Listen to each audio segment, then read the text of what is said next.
What is up, wrestling fans? Welcome to episode number 499 of the Smark at Moment Smack Talk podcast, Hot Tags of the Week, where we'll be breaking down some of the ways you can burn yourself and that you can tag other people.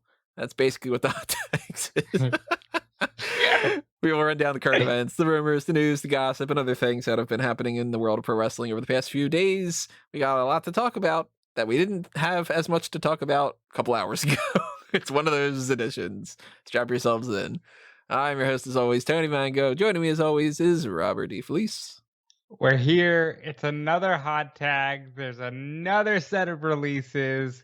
Let's break it all down. You know, we're 2 weeks before the Q3 mailbag. They couldn't at least wait until...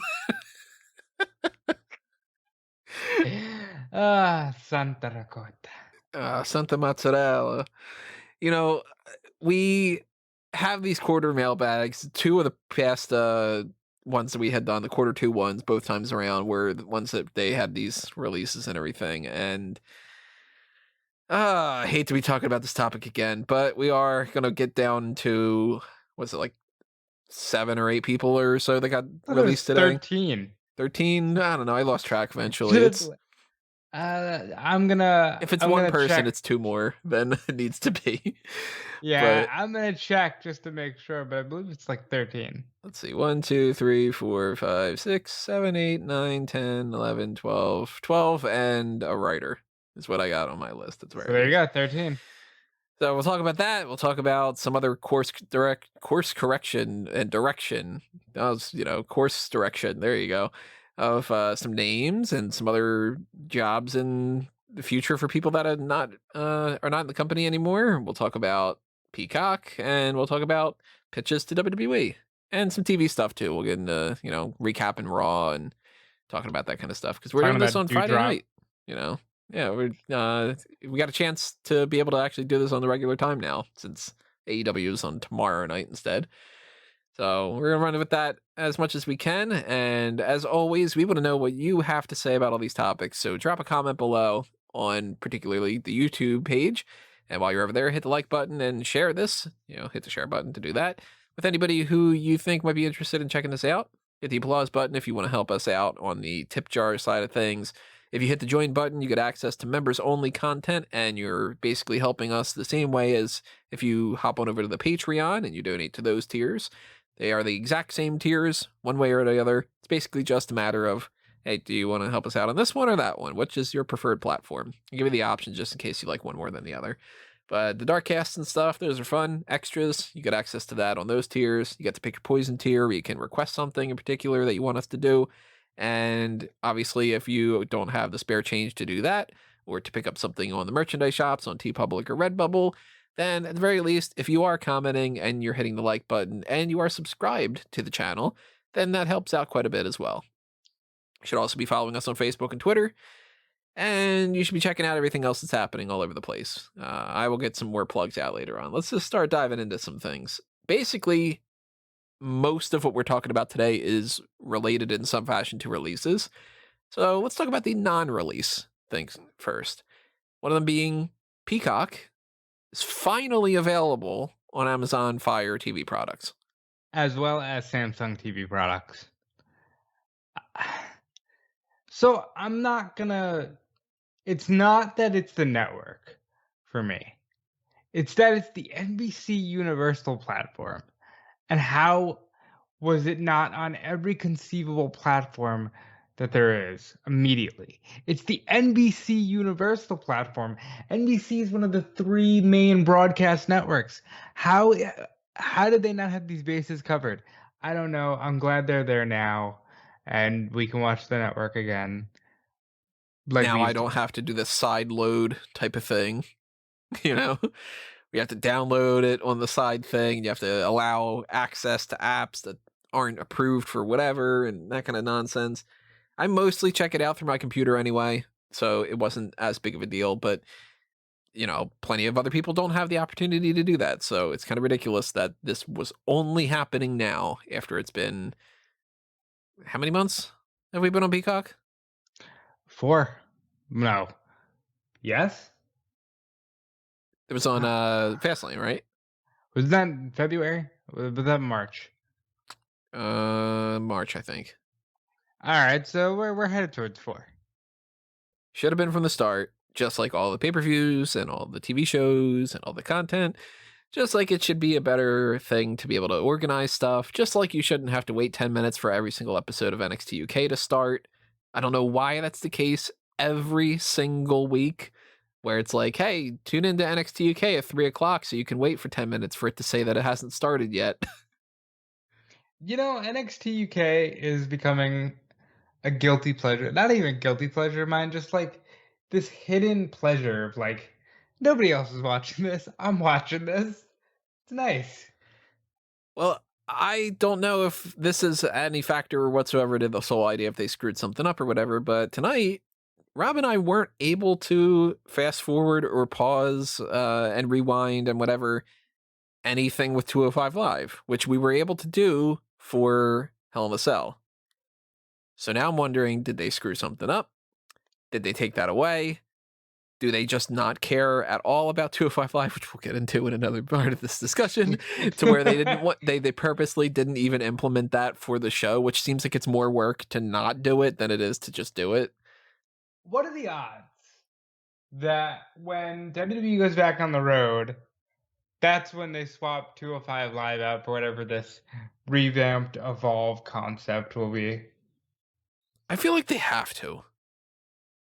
And we'll get into that too with the releases. I mean, and well, stuff, yeah, the releases aside, though. But it seems like that serves no purpose other than to be a show, period.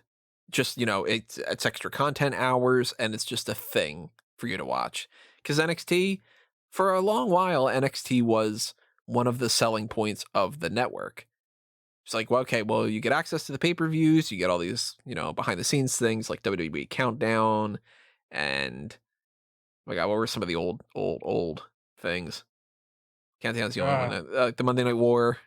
Yeah, like our WrestleMania Rewind. Yeah, like, you get access to those things, and you get NXT every week. That was really, like, the selling point other than the pay-per-views. And then, of course, eventually NXT stops being on there, but they have 205 Live on there, and I got a feeling it's got to change almost immediately. And hopefully they re-implement this ability to fast forward and rewind and everything. Because hopefully they just go back to their own platform. I'll say it again. And you know what? I'm going to beat this drum a few times today because we're going to talk about that writer. Y'all ain't, you ain't this great conglomerate that you like to think you are. Nobody cares about your product outside of your diehards. I know that everybody likes to get cute and smart and think, well, it's not just about wrestling fans, but I got news for you. It kind of is. Look what happens every time you guys try to branch out. Look at the XFL. Look at the World Bodybuilding Federation. Look at the network. Look at how big of a failure the network was because you think you're bigger than you are. It's gotta stop at some point, man. We will get into this with the writer situation, but niche markets are called niche markets because they're niche. That's the point. Like, I'm not an anime guy. You don't have Crunchyroll, do you? I don't have Crunchyroll. I have no use for Crunchyroll. If Crunchyroll was given to me for free, I wouldn't log in because I wouldn't create an account for it to be able to log in. And that's totally fine. Like, there are people that have Shudder, the horror specific thing. I do. And I'm sure somebody like, my fiance is a huge horror fan. She would watch the living shit out of that, or the dead shit because it's horror. But like, I will never subscribe to Shudder on my own because I don't like horror movies. And if they had, a thing that was just like, hey, this is all if I didn't own all the James Bond films, for instance, and it was like, for $5 a month, we've got access to not only all the Bond films, but we're making brand new Bond content and spin-off TV shows. And, you got access to James Bond Jr., which I've never seen a full episode of. We're going to watch James Bond Jr. Before I forget about it, I got to add this to the list because I I didn't remember to add that in there, but James Bond Jr. has to be on there. James Bond Jr. For anybody who doesn't know, what I'm talking about the list for is we've been watching all the Bond films as part of a Fanboys Anonymous podcast series called A Review to a Kill, which we just got done the other day recording Spectre, and now we're going to be running through a list of other options. So if you are a James Bond fan, check out A Review to a Kill. We're going to get into fan track stuff. We're going to get into tier lists. We're going to get into Mount Rushmores, which is going to be fun. And potentially James Bond Jr. But, you know, if they do that, then somebody like me, a big James Bond fan, would be like, oh, cool, that speaks to me. But if you get into Highlight, some people are really into that sport. What the hell is that? You don't even know what Highlight is. All right, you gotta explain it now. What is this? From what I know, which I'm sure the massive turnout of Highlight fans that are listening to this podcast, I've played it maybe 3 times in my life, and it seems like you hold a hollowed out bat and somebody needs to throw you a ball and you need to catch it in the bat. It's like kind of like, you know how you got a glove in baseball, you got to catch in the glove. Yeah. It's like somebody said, well, I don't want to hold the glove. I want to hold a stick that can be a glove. It's very weird. You ever play with those Velcro things that stick to the tennis ball? I know what you're talking about. Yeah. I can't think of the name of it. Yeah, like that sounds like what that is to me. So it's like, you know, sure, if you're big into golf, if you're big into knitting, there's going to be communities for whatever it is, but niche things are niche, and pro wrestling's a niche thing. It's not. It really is, guys. Guys, it really is. It is. I swear to God, it is. Yeah. Peacock has WWE because it's content. They don't have WWE because it's the type of thing that, like, look at it this way. Vince McMahon says, we're making movies. Movies don't say, we're trying to be pro wrestling. And to that point, you could I'll save it for when we get to the writer talk. Yeah, we are going to go back to this eventually at some point, too. That's the funny thing. It's very stressful, guys. It's very stressful to see WWE try to be this thing. Again, I love the network, and I will stake my claim. I'll die on this hill. The network was worth every penny. Still is as part of Peacock, even though they charge you twice. They charge you once for the $5 and then once for the $4. Very weird. I wish they wouldn't, but that's what they do. They do it as 2 separate charges? Yeah. I only get the one because I have Xfinity does the $5 thing. Oh, well, that's why you do that. I just assumed that they just gave you the charge for what it was. They actually split it up. Yep. That is absolutely insane. Again, God, why is everything so insane? Why is it one charge? For the main and then once for the premium. It's so annoying. What? Who in the hell thought that was a good idea?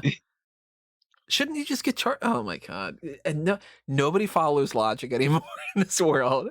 I swear, when we were talking about the whole Brock Lesnar beats Undertaker and One Norris timeline thing, it's a joke. But my God, does it seem like it's just kind of reality these days?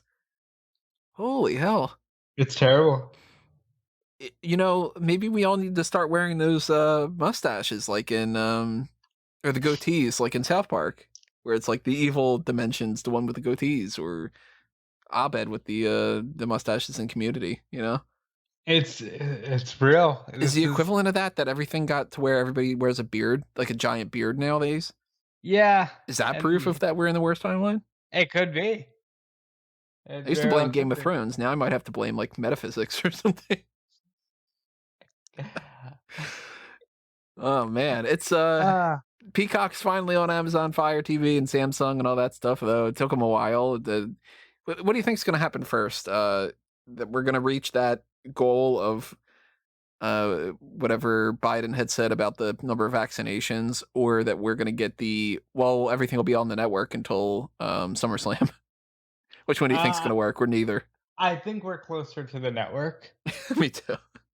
But they still don't have Saturday Night's Main Event. They have a lot of stuff on Peacock now. They still don't have Saturday Night's Main Event. And the only reason I point that one out is because you would think that Saturday Night's Main Event is the most wholesome shit. The easiest to get through.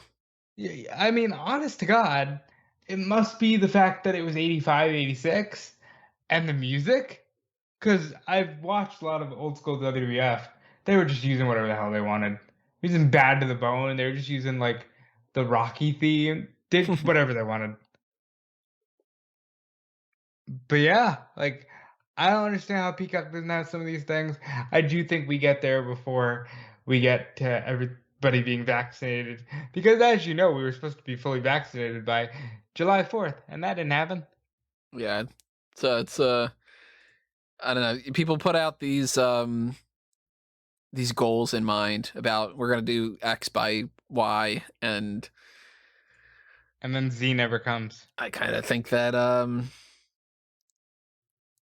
they shouldn't have done that with the whole Peacock thing to begin with, but we talked about this before. Anyway, it's positive, but it's, again, the type of thing that my point of view is always, it's not a positive to get back to where we are before that you took away and you reinstated something. It's a positive that it's no longer as much of a negative, but it's not like, I guess, it's not pat on the back, good for you. It's pat on the head, good for you. You know what I mean? Like, yeah. You went back to normal with one part of this again, like, you know, but at least, yeah, you can log in. You wanted to put that out there in case anybody wasn't sure that that was the case. If you are on one of those platforms and you hadn't been able to, now you know. Knowing is half the battle. Now G.I. Joe. Let's talk names. Gertrude, weird name, huh? No, I'm just kidding. You know, you never see any Gertrudes anymore. I have a mental list in my brain that I didn't bother writing down as a full list, despite the fact that I have a million lists. But bunch of actually no. Then I say that no, I have a list. I have it on a different folder of because when I was writing fiction, I had a list of different types of names, like first names and surnames that I wanted to use and stuff. And I do have a list of, well, these are only names that I would only give to a character that I wouldn't like. You never see any Gertrudes anymore. Just like how I can't, sorry for anybody who has these names, but like I can't imagine somebody like a James Bond type being Gunther. Just, I can't, you know. My friends call me James Bond. Yeah, mine call me Gunther. But let's talk about the IIconics and Ruby Riott. Their names are, of course, no longer going to be the IIconics and Ruby Riott because those are WWE names. And we know now what they are going to be. Now, Ruby Riott had recently said, and this has changed over the course of the past couple of days, where we were going to talk about one story, and now we know it's going to turn into something else. She said she's not going to be her old ring name. And part of it is because people pronounced it differently, which is like, you know what? That makes sense. Heidi Lovelace? Lovelace? It's Heidi Lovelace. But I've heard Loveless. Wait, is it Loveless? Which that's the whole... No, that's stupid. That's the whole thing. And she had said people pronounce it differently, so why the hell would I want to keep doing that? And that was just given to her. She also said she didn't really like it. She does want to keep the Ruby, though. She wants to keep the Ruby, and she had pitched out some of these things that she was thinking of, and some other people, like Liv Morgan even, had pitched to her. Ruby Reckless, Ruby Ramone, Ruby Blue, and Ruby Vandal. But now she's changed her Instagram handle. She is Real Ruby Soho. I can't for the life of me. I mean, she was talking to Lars Fredrickson about this, but I guess because Rancid doesn't do anything specific with wrestling, can she just call herself Ruby Soho? Like, that's totally the name of the song where she got the name Ruby from. But like, all right, can she just go to AEW where they can buy the rights? so she can come out to the song Ruby Soho. I'm not sold on it, but I like it just because she seems to like it. And I have absolutely no idea what you just said. Because I do not know the song. I do not know the band stuff. I'm not a, it's speaking to a different language to me. So to me, I just hear the name Ruby Soho and I'm like, the location? It's like, I mean, it's a very expensive location, if that's any indication of her booking fee. But no, I think it's cool. like she's just gonna go by like Ruby Ruby Harlem or like Ruby Listen, Hollywood. I've been going down a New York apartment rabbit hole, and the prices, New York, you gotta stop. That's neither here nor there. Like That's for like a dark cast. Ruby NorCal, like just gotta go through a bunch of different wherever she Well, is. She SoCal changes her now. I name mean, to whatever the location is. no, that's Morrison's gimmick. Yeah, that's true. Johnny Impact, Johnny Nitro, Johnny Johnny Mundo, Johnny Worldwide, Johnny whatever, Johnny Blackcraft, Johnny Elite. I'm sure he would have been Johnny Elite. he would have been Johnny Absolutely. Elite, yeah, for sure. But Ruby Soho, I mean, sure, whatever. Yeah. It's not my career. I have no say in it. I definitely still think she'll be the Joker in the uh, Battle Royal at All Out. Casino Battle Royale, yeah. Yeah. I can see that being the case. She was also the Joker at WrestleMania. They didn't put the belt on her, though. She's going to be going by the Ruby Soho name, it seems, and the IIconics have trademarked the Inspiration with 2 eyes. Love it. Love it. I don't hate it. I don't love it. I kind of think that would be better if it didn't have the in front of it. And there's maybe some other I words that they could have gone with. Like what? I had a list earlier. Let me see if I can find that. I put this up in like an article recently. I don't remember if I wrote it for Smark Out Moment or if I wrote it for EWN. I think I wrote it for EWN. Let me just double check about that because I had some suggestions. I went through a list of like potential other ones. Let me see if I can find this. I wrote down, at least it's not the Ironics. I said if they wanted to be cheeky about it, they could just be the Icons, and it could get even closer to it. I thought they were gonna just be the Iconic Duo. Remember when they were that in NXT, and then they changed it to IIconics? I said the words image and imagine. I think that could work even better. The image. Yeah. I like I don't know. I like it because I think they can still do, some cheeky shit, but now it's they inspire and they're the inspiration, and then I'm sure they're gonna be an Impact with 2 eyes. Come Slammiversary. Maybe they could be the Impact. Well, it could be worse, could be better. If they like it, then that's what matters. It doesn't matter what I think about it. I like them.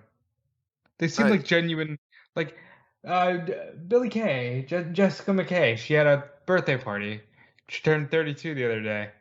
That looked like the most wholesome gathering of professional wrestlers I've seen in such a long time. Everybody was there, like Cardona and Chelsea Green, Liv Morgan, Natty was there, TJ was there, Alistair and Zelina were there. It just looked so wholesome, And I was like, I like seeing that these wrestlers are just genuine friends off screen. Yeah, and that makes it even harder when people get released. Yeah, which we'll talk about. So let's talk about Lars Sullivan. He is apparently getting into boxing now. Yeah, so Lars Sullivan, another one broken by good old Sean Ross Sapp.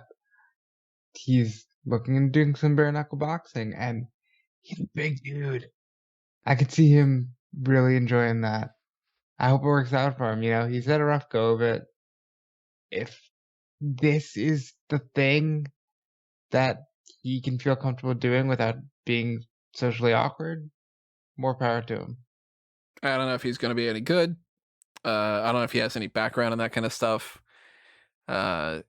If he is going to do something like that, I'll potentially check it out. I've checked out some other things that I've seen over the past, like Punk's MMA stuff. I've checked out some Brock Lesnar stuff, but I'm not really into boxing. It's more of a niche market. Well, this is bare knuckle boxing. This isn't even like boxing. This is like, we're just gonna, flat out fuck each other up. It's like Rocky 5 shit. Yeah, like this is pretty intense shit. I really like Rocky 5. So Does anybody? Rocky 4 though, it's got a good story. If he dies, he dies. Generally speaking, the Rocky movies they're not good. The Rocky series is good. The Rocky movies aren't good. Like, different discussion for another day on Fanboys Anonymous, but I would recommend people checking out all the Rocky movies, but not watching them as individual movies. You know what I mean? Would you be up for a Rocky watch along? I still want to do a Fast and Furious one because I've never seen them. I want to kind of like do that. Go down that whole like watch them all as fan tracks and just be like live in the madness of it and go like, because I don't know, there's characters that apparently die and come back to life and shit, which is just like, of course there are. Why wouldn't there be? Yeah, I wanna do that at some point. Pick your poison tier, make sure it happens.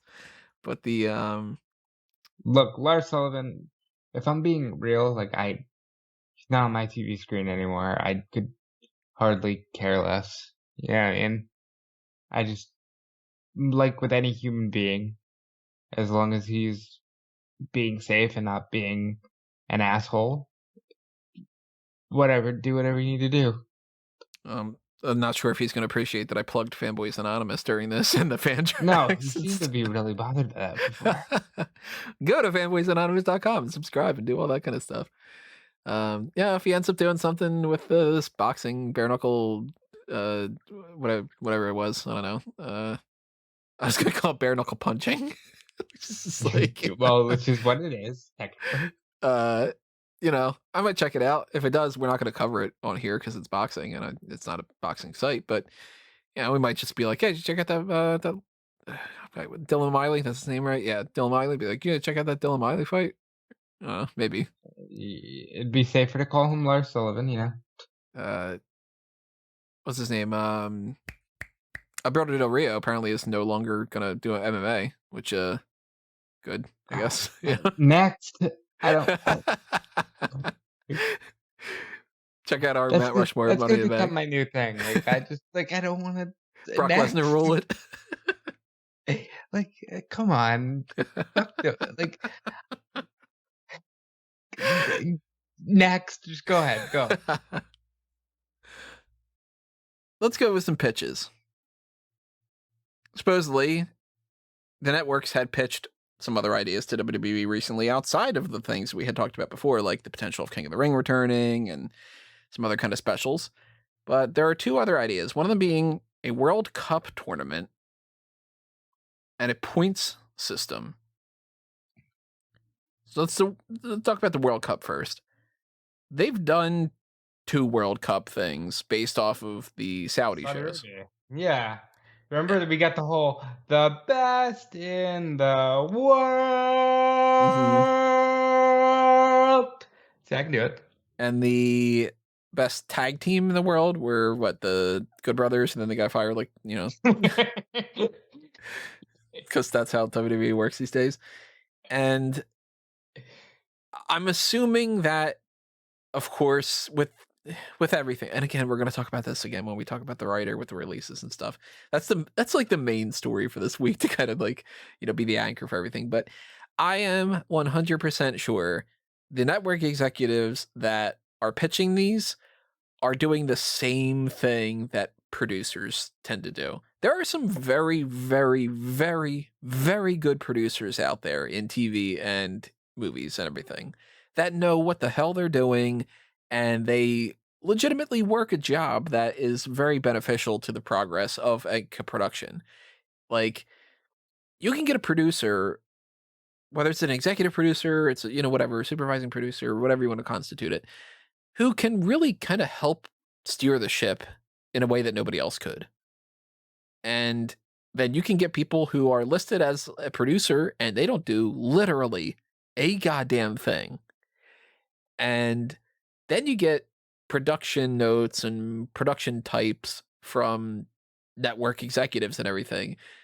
I speak as if I have, the experience, but it seems like this is the case from everything I've ever learned about anything in the business with anything like this, that are people that kind of get paid to look like they are doing something rather than to do something.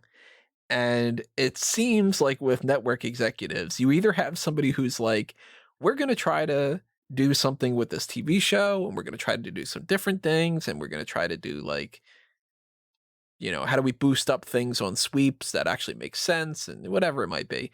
And a vast majority of people that go, how can buzzword help?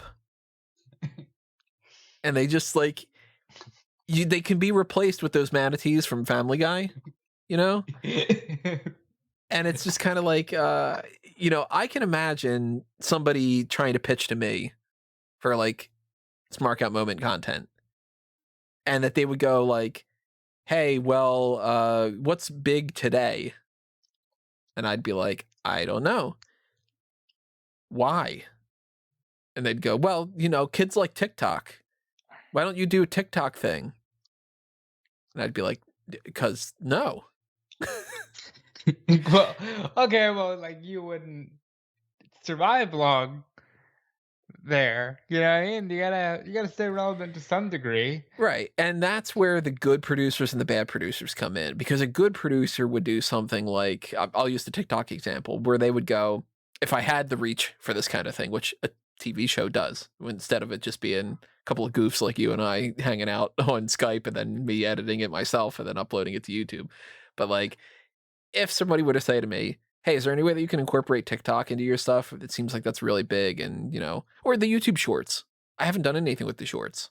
I don't even know if I have the ability to do them, but I haven't tried because you know what? It's not really my type of thing. But if somebody were to say, can you do something with like TikTok? Can you do something with like the YouTube shorts? And then they would also pitch how to do that. And it would be legitimate ideas. Like, well, why don't you do YouTube shorts about like wrestling facts? And I'd be like, oh, okay, I can maybe do that.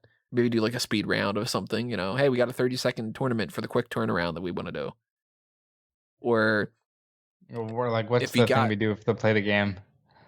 Smart. It's not a tap out. Yeah, like a 30-second tap out thing. Or if there was a TikTok thing and somebody said, how can we incorporate TikTok into Smark Out Moment and get some kind of cross-branding awareness?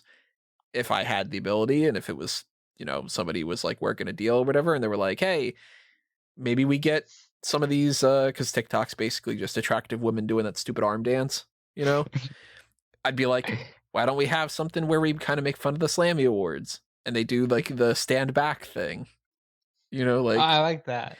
And that's like 2 seconds of me thinking about something. But I guarantee you the World Cup thing was pitched by somebody that has no idea that they did these 2 World Cup things with Saudi Arabia. And they literally said, World Cup equals ratings around the world. Do World Cup, and poked.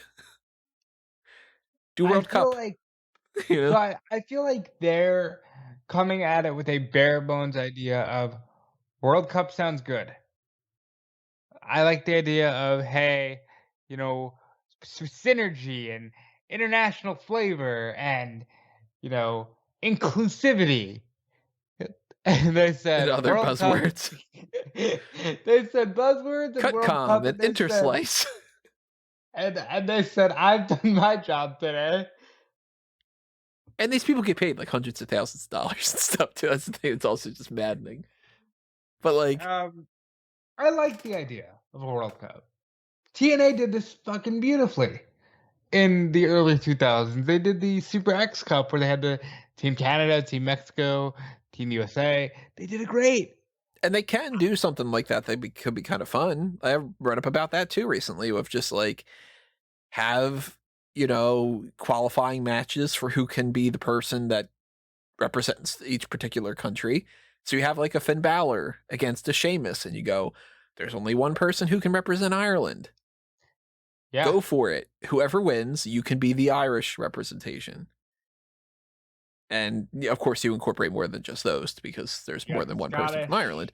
But like, Jordan Devlin and whatever. And then you go, okay, one person from Ireland, one person from Germany, one person from Italy, one person from Spain, one person from France, one person from Canada, one person from the United States, et cetera, et cetera. That's, the whole thing. I don't need to just name every country. I'm not going to be like Yakko. What's your favorite the African country, Tony? Yeah, I don't have my list yet. Nobody will get that joke until Spectre comes out. Yeah, stay tuned to the Review to a Kill podcast. Sorry, Dylan, I'm plugging another thing. The World Cup thing could be kind of fun if they did something like that, and if they made it something that mattered. But if they just slap the word World Cup onto a regular tournament, nobody's going to give a shit. If it's the Kuwaiti Cup again, you know what I mean? Like, yeah, which like literally meant nothing. Nothing at all. Nothing at all. Let's hear it for our new Kuwaiti Cup champion. This inanimate carbon rod. Yeah. Like, hey, don't insult Ahmed Johnson by calling him inanimate. That's where we're going with these releases. It's going to be carbon rod. Right. That's like, they could do it if they wanted to do it well, but they probably don't want to do it well. So then why even bother doing it? Because it's really not going to make that much of a difference. I don't think that slapping the words World Cup on, hey, on Monday Night Raw, we're going to have a couple more World Cup matches. I don't think people are going to suddenly tune in. I think it works as a Peacock exclusive. Listen, the best thing they ever did was the Cruiserweight Classic. That was done so well. That was so much fun.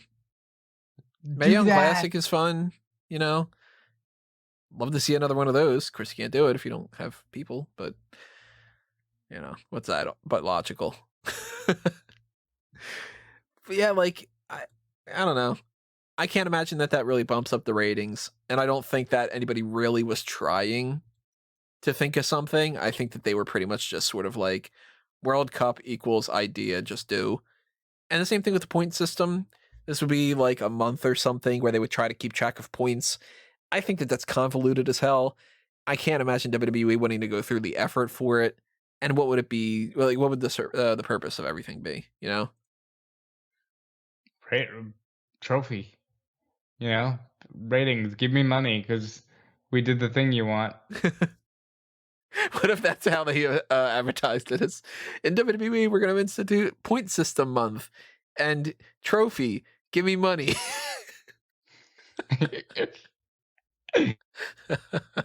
So let's start getting into it because we got to talk about it. It's the main topic. Otherwise, what's the point? WWE went through their seventh big round of releases again for this year. They've gone through one every single month, if not more than one per month. Every month except for January. It's insane. Just to recap, very quickly before we get into the other ones. February, they had gotten rid of Lars Sullivan, Steve Cutler, and Big Show.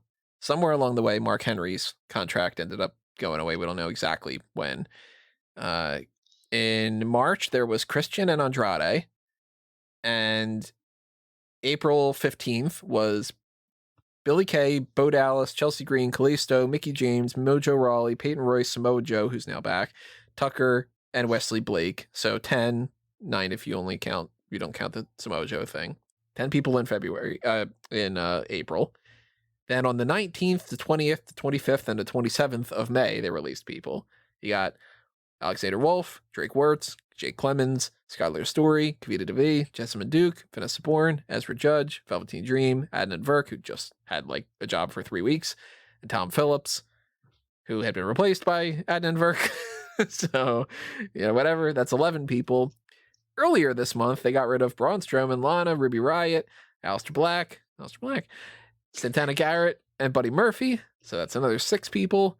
And today, it was announced, I'll breeze through them. and then we'll come back and talk about each individual one. Tyler Breeze, Yeah, you'll Fandango. breeze through them indeed. Yeah, true.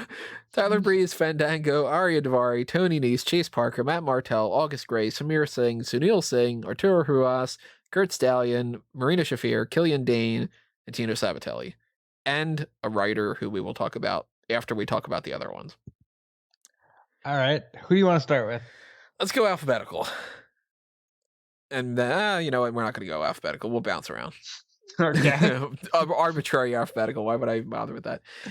They gutted 205 Live. They absolutely gutted it because there has not been. I tried to track back. I couldn't find. I stopped doing it because I was like, you know, at this point, I just don't want to dedicate the time to it. I don't think that there's been a single episode of 205 Live that didn't incorporate one of these people in 3 years. Yeah. Most of what was 205 Live was Ariya Daivari and Tony Nese, Everrise, and the Bollywood Boys. Yeah, before they got the new blood, like the August Grays, who they released, And the Asher Hills, who they released. Curt Stallion, who they released. The 205 Live was literally the Bollywood Boys and Everrise program. Yeah. And it was like Bollywood Boys and Everrise teaming up in weird things against Daivari and Nese. Like, it was these 6 guys with August Gray as, like, the other guy and Curt Stallion as the other guy. And they've had a couple people, like, they have been using, in the past, like, 3 weeks, Asher Hale, Grayson Waller, Ikemen Jiro, who's been teaming up with August Gray against, like, the Bollywood Boys and Daivari and Nese. He had his first singles match ever last week. It's a good thing that Jiro and Waller beat Daivari and August Gray tonight, right? You know? But, like, Daivari, let's talk about Daivari. I think that he could have done more. I think that they missed their opportunity to bring him into the proper main roster as part of a tag team. Because I think he could have been a great tag team guy at the very least. Whether he was paired with his brother or with, like, I wanted a stable really badly at one point. I was like, man, how cool would it be if we had a stable of, like, everybody revolving around Jinder Mahal? You got the Bollywood Boys, you got Daivari, you got Indu Sher at the time, and just make it go old school. Just make it the whole, like, you know, well, we're following the guy who was the WWE champion. Like, his name's Jinder Mahal. Like, you know, it's. Do you remember when 205 Live had the Zoe train? And it was like this hodgepodge. Enzo, Drew Gulak, Ariya Daivari. Was Kendrick in it? And no, I don't think so. Nese was in it. It was just like this random hodgepodge of guys. Look, first of all, I thought 205 Live was awesome when it first started. Yeah. I liked the different colored ropes, the little light things that were like 205 Live or Cruiserweight in the corner. I liked that stuff. And they just stripped it away and made it, I don't know, here's another show. It's like Superstars, but we have a weight limit. It's a shame that all these people who carried the brand are just gone. But, like, let's just get into it. That brand has to be going away because Sean Ross Sapp of Fightful reported that, I don't know why I said that like I don't work there, who reported that listen, they're gonna put more of a focus on the Cruiserweight title in NXT, as seen by Roderick Strong deciding to return by attacking the Cruiserweight champion. I think if you put it on the brand, you know, do you need 205 Live? Or can you make that another program? I've been saying for a while, I kept saying Stomping Ground should be brought back, but once they did the whole thing with purchasing Evolve and potentially doing that, Evolve is a purplish logo. Just keep the purple thing and just have the purple brand and have it NXT Evolve, and it's simple and easy. It's Superstars for NXT. You put the people on there. She deleted the tweet, but Brandy Lauren was like, "It's okay, Anthony Green. We could always go back to teaming and evolve." Oh wait. Like, it has to. It absolutely has to evolve into that kind of a show. The weight limit is pointless now. Just have the Cruiserweight Championship be another championship, factor it into NXT. You can have it compete on either show, and just make Evolve the NXT Evolve thing, and just do where you can have more than just the Cruiserweight limit. Because there's nothing stopping you from having more options and better, potentially, coverage and everything, to have a women's match on the damn show. Or to have, the NXT Tag Team Championship is defended against some NXT Evolve young and up and comer types, or whatever. What are the names? The Creeds, Butch Creed and Julius. Yeah. Wait a minute, hold on. Butch Reed and yeah. I'm pretty sure his name's not Butch. No, it's Brutus. Brutus, yeah. But I said before, I'm always going to keep calling this guy Butch Reed for some fucking reason, and it happened again. So I want this guy to be Butch Creed, apparently. But like, we talked about that before. But it seems like this is now. It can't possibly not be the death knell. 255 has to be dead. Now, granted, they have issued the Diamond Mind that are going to be about that. They could always make Kushida a focal point of 205 Live. They do have Hale and Waller and Judo, but do we really want this? What do you mean? Like, do we really want 205 Live? I don't. No. They have to get rid of it. And like, look, I'm not saying put people out of a job. I'm saying replace bad concept with good concept. Yeah. And not even necessarily good concept, just replace it with a functional concept. Because 205 Live stopped being functional a while ago.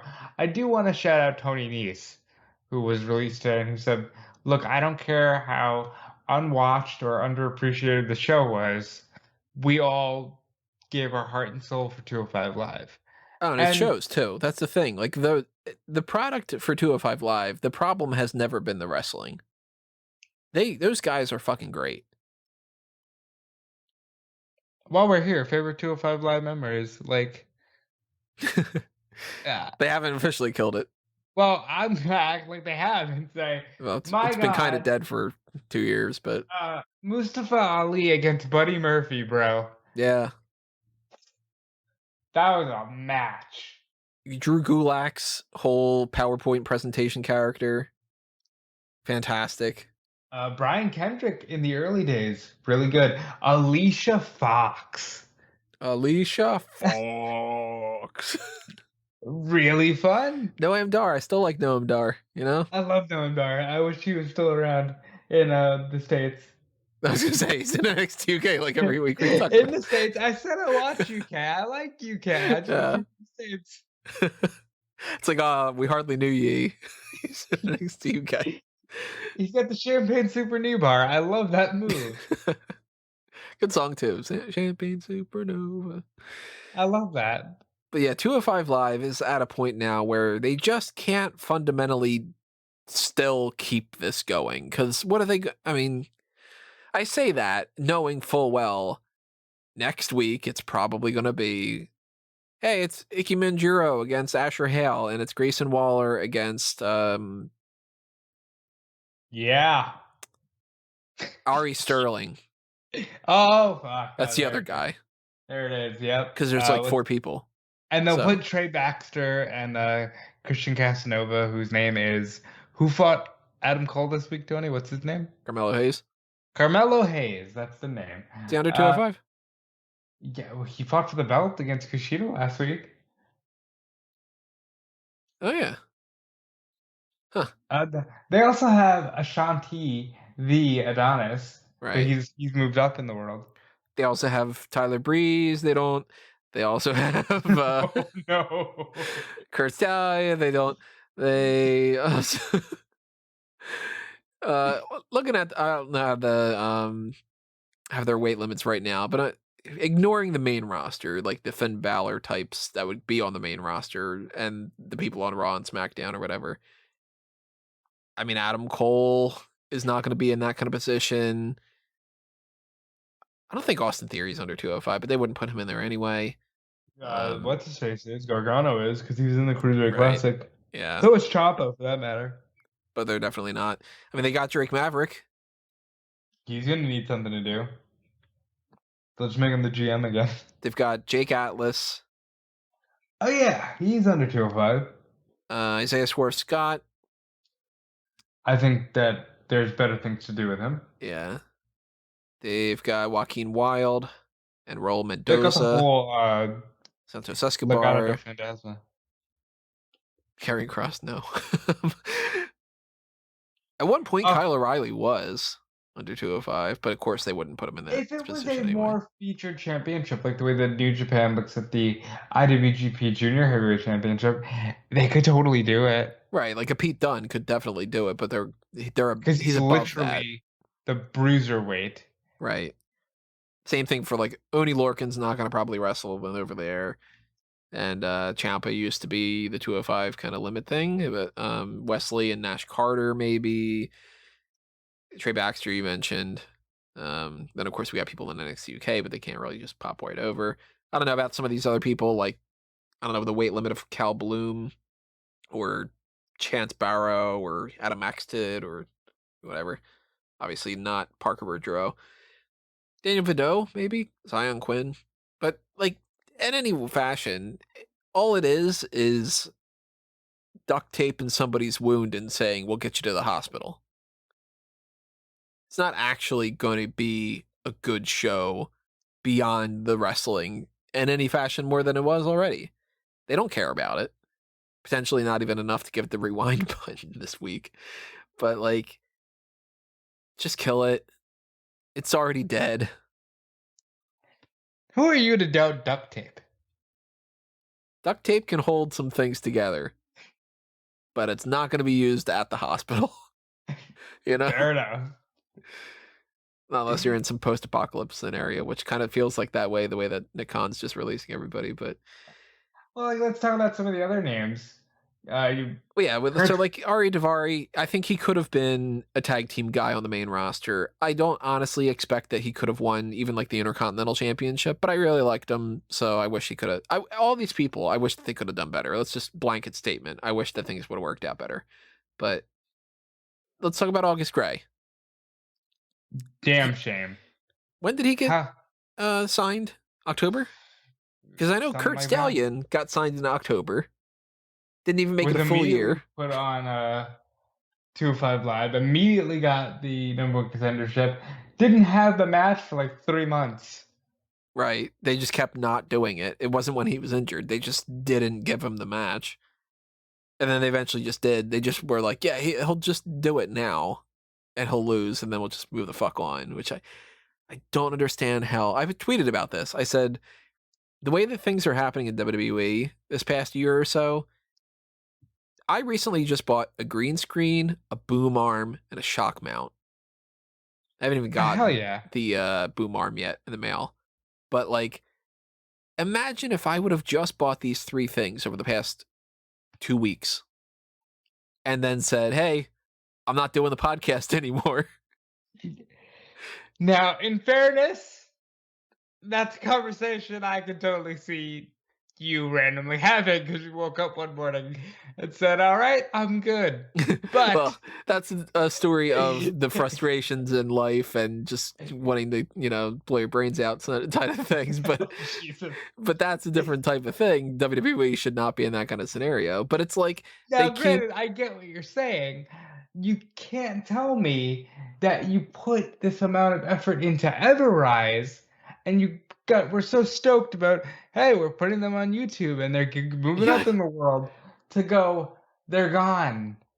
That's the example that I used in the tweet too, because I was just like, they just gave these guys the pre-show of the takeover and then a YouTube show, episode 1. It's an 18-minute episode. Go watch it because that's the end of It's the Ever beginning Rise in and the WWE. end. They're like, hey, buy our mugs. We've got mugs now. If you want to buy them, like, whatever, this kind of thing. Chuck Taylor posted this literally just came today. There was a picture of the mug. And it's like Punk, I think, said this. The left hand's not talking to the right hand. They gotta fix this communication problem.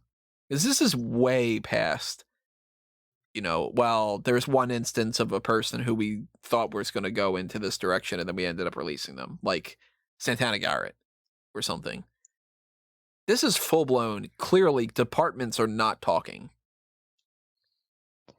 As is evident by the numerous reports that, hey, they kind of feel like they let go of Aleister Black too soon, and hey, Triple H is trying to get Samoa Joe back, and he's actually fought to get some of the other people back, but it hasn't worked out.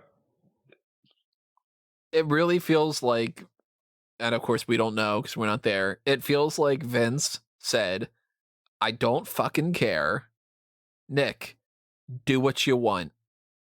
And Nick Khan was like, all right, who can we get rid of? We just want to make the company look better for financials. I still think that they're selling the company. And it's literally like, you might as well not even have the person's name on the document. Just blanket, fire them, whatever.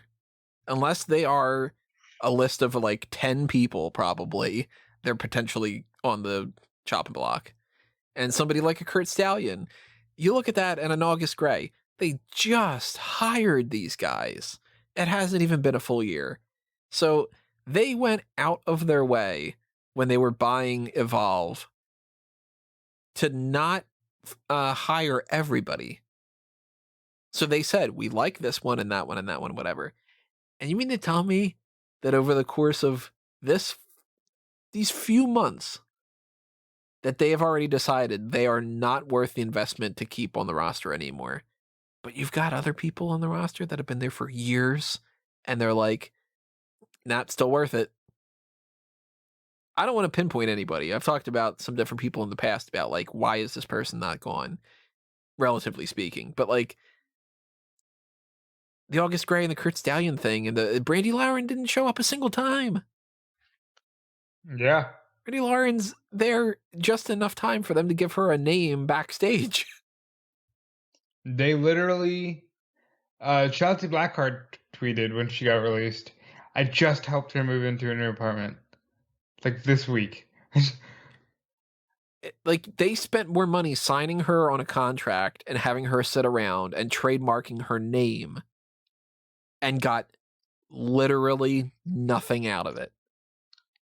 So stop hiring people if you don't want to have anybody anymore. And Everrise is like, okay, let's keep using these guys and let's make a show for them and let's just do this or whatever.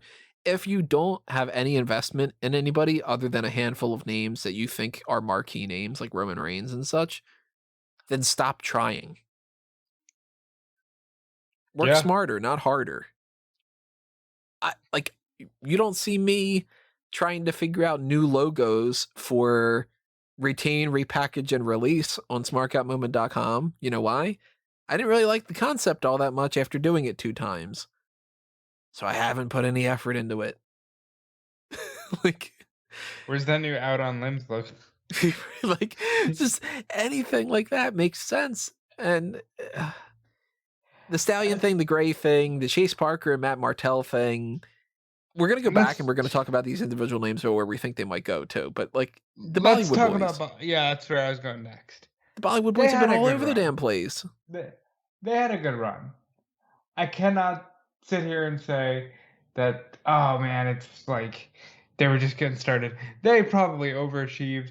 They were in regular main events at one point with guys like Randy and Nakamura and probably even John Cena. I don't remember if Cena mixed up with Mahal at all during that time. But they got to have a bit of a run. What this said to me was, oh, these Indian plans are on hold because Kavita Devi isn't currently with them. She said she was restructuring, but she's not currently with them. We only have one of the Indushir. We have Shanky. We have Jinder. The Bollywood boys are gone. So these Indian plans have to be on hold. We haven't seen Guru Raj or Giant Sanjir or Jeet Rama or Serena Sandhu or... Well, Serena Sandhu wasn't with the company. Well, any of the people that have been part of the Superstar Spectacle earlier this year, we haven't seen them beyond that. Except for Shanky and Veer popping up twice. Good for Shanky. I've always said Shanky Mania, I'm with it. But the Bollywood boys, they had a good run. They've been there since 2016. I don't know where they go. Well, we'll hold that discussion until we're done talking about G. We'll go back on that. Fair enough. Maria Shafir, she gets released on the week that her husband comes back to the company. Essentially. So, well, I mean, he never left, but you know what I mean. We beat this to death. But do not assume under any circumstance that you have all the time in the world to do matches. They should have done Horsewomen at Survivor Series. The first one they had. I don't care what it was or what was going on. They should have just done it. Didn't even need to be Survivor Series. They could have done it at SummerSlam and just made it a 4-on-4 match. You know? Do the match. Do the match. I'm not sitting here saying Marina Shafir, how can you release her? Listen, she had one tag match this year. She's in a battle royal last year, and before that, she's in a match with Chelsea Green at a house show in March. So she wasn't really I'm surprised she didn't get released earlier. Maybe she should have gone with Duke. I don't know. Right. I think she would have been a great female addition to Diamond Mind. I think Marina Shafir should have just done something. But above all else, I'm mad that we didn't get the match, and we'll never get the match. I don't get why they didn't do the match. I don't get why they didn't have Duke and Shafir go up to the main roster with Shayna Baszler and just be her backup. What are they doing here? Yeah. That's just Duke and Marina Shafir. Why are they here? Oh my God. They're friends with Shayna Baszler like we've seen for the last year and a half. And you can't say it's not a matter of that they have no idea of what they would do with them, because this is the simplest and easiest thing to do. You give Baszler her two friends, and you do the exact same thing you did in NXT. And they run roughshod over everybody. The three of them can beat people up. You can always have an excuse to do matches, because you could always do, if she's feuding with Becky Lynch, you do Becky Lynch one week against Duke, and then the next week you do Becky Lynch against Shafir, and then another week you do the three of them against Becky and two partners. It is the easiest way to be lazy. Come on, it's simple. It's not that hard. I say this every day lately. Oh my God. I catch myself saying that, and say what you mean what you say. You're welcome for that one. Like, every day these days. Every day I'm telling somebody, yeah, I'm pretty big on, so you mean what you say, what can you do? And here's the thing, let's apply that to this. Hire people with intention of utilizing them. Mm-hmm. If you hired them, use them. And I think it's a damn shame that Shafir didn't get to do a little bit more. She was good in Raw Underground. I think Raw Underground was scrapped too quickly. I liked that. It had some potential to be something more than what it was, for sure. And I don't know. I was all for it. I hope that she is fulfilled in whatever she does next. You got Tino Sabatelli, which, if you follow this story, this is a fun one to track. So I think he's already released, but whatever. So Tino Sabatelli is in the company for a couple of years, and he doesn't really get too far off the ground. He's got a tag team with Riddick Moss, who hasn't been seen in months, but he's still around. And Sabatelli is somebody that I thought had some potential to him. He's got a great look to him. He's tall, he's built, he wasn't, working the same type of matches as some other people did in NXT. He wasn't like a Gianni Gargano, but I think he had some potential. Eventually he gets released. and he gets released after getting an injury. So it seems kind of one of those things where it's like, well, I don't know if he's going to be back around. We'll probably release him, that kind of thing. And he goes and he wrestles a match or two for NXT or for AEW as was it under his real name? Well, he's Sabatino Pescatelli, if I remember. He was Sabby. He was just Sabby. Just Sabby. That's what it was, right? Yeah, Sabby Pescatelli. And it comes out with all these leaks of AEW, and we start hearing, oh, that was an NXT reject that's leaking this, whatever. And eventually, fingers start getting pointed at Tino.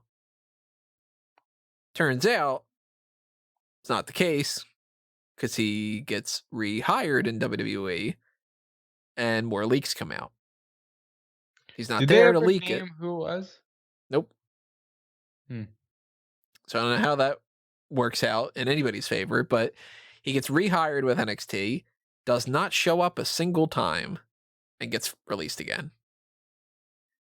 So if he pops back up in AEW, this is going to be really interesting. Because then it'll just be like, hey, remember how I got fired and you brought me in and then you thought I was leaking stuff and then I got rehired and then got fired again? Can I come back? Again? Then they'll be like, oh, remember how we thought that you had released a bunch of things and turns out you weren't the spy? Like, just like you gotta go, Norm, hey, it's Sabby. Yeah, Sabby. Gotta, hey, buddy. Hey, you know how we're gonna laugh about all this stuff? I would hope that like Jericho, if he was blaming him necessarily, wouldn't have been like, talking backstage about specifically him or something and calling him a reject or whatever, because then you got to, of course, apologize and be like, hey, it wasn't you. Okay, I'm sorry. I'm sorry that I said that you were a reject and whatever. And that's a thing. Killian Dane's gone. So his wife just became a superhero, and now he gets... They have a wholesome relationship. I enjoy seeing them support one another. Yeah, they seem like they genuinely really care about each other and everything. And that's so good to see. Nikki Cross is going through her own issues with the roster right now and everything too, but Dain, he had his shot with replacing Fulton in Sanity. Big Damo comes in, they change his name over to Killian Dane.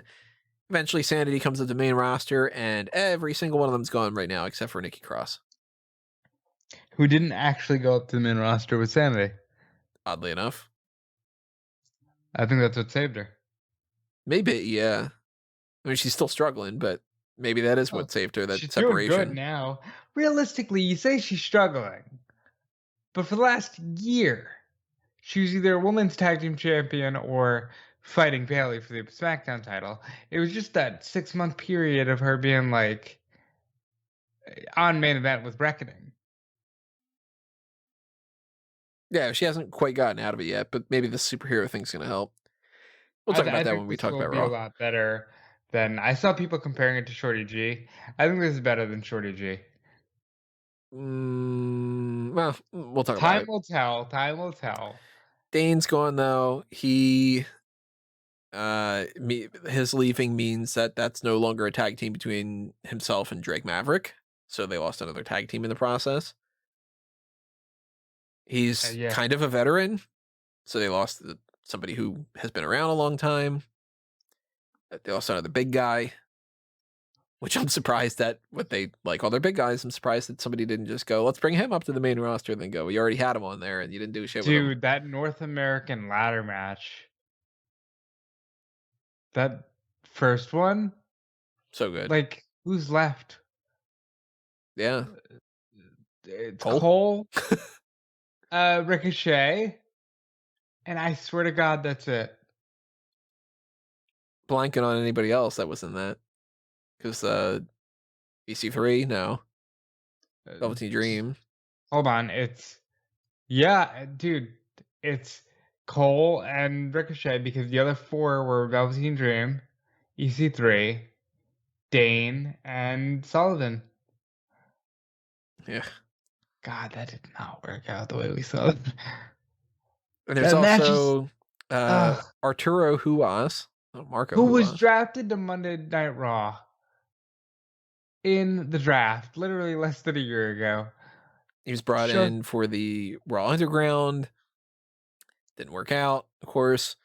He was brought back into NXT. Wrestled 2 matches, I think, and he got injured.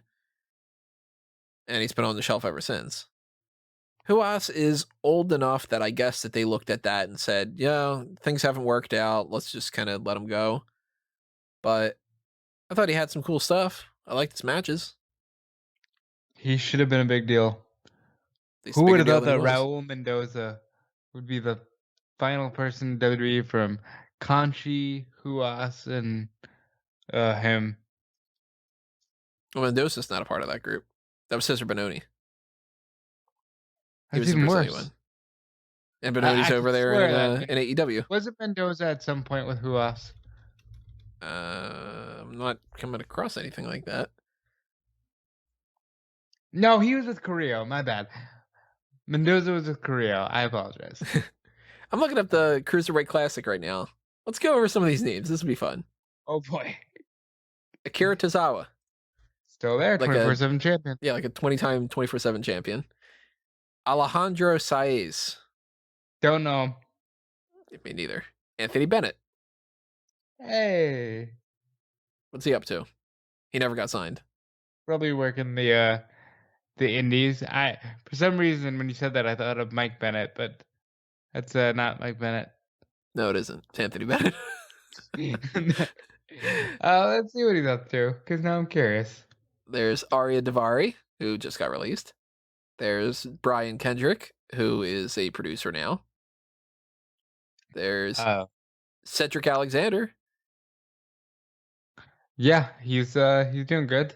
He wants to be in the Money in the Bank. He probably should be. Yeah. There's I don't know if I'm pronouncing this correct. Clement Petois. I remember that name, but I don't remember what he did. Yeah, no idea. Don't remember at all. There's Damak. I remember that name. I remember vaguely that I liked him, if I remember correctly, but I don't know anything about it. Damian Slater. By the way, I'm looking it up. Anthony Bennett, who now wrestles like RH maybe. Just doing the indies. He's doing some stuff for like IWTV, and he's on those kinds of shows. So good for him. I don't remember Damian Slater. Nope. Drew Gulak, of course, is great. Underrated, underutilized. Had a great match with Daniel Bryan. Probably saved his career. Needs to be a lifer. I want Gulak as a guy that's still around years and years from now and eventually is one of their main trainers. I want Gulak to fucking stay there. There was a point during the Cruiserweight Classic and a little bit afterward where I was just like, who is this Gulak guy? I don't like him. And eventually I've gotten to the point where it's like, if I want to plant my flag down of like, don't fire a group of different people here and there, Gulak is one of those. Like, don't ever release this guy. Fabian Eichner, I was a big fan of him, and I've always been a big fan of him. He's doing well enough in Imperium. Imperium's down to 3 people, and he's one of the 3. There's Grand Metalik still around. The Gurv and Harv Sira, otherwise known as Sunil and Samir Singh. Yeah, the Bollywood boys. Ho Ho Loon. Oh, my dude. Ho Ho Loon. I tried to pitch that he was the guy behind Tian Sha. Didn't happen. Gentleman Jack Gallagher. Next.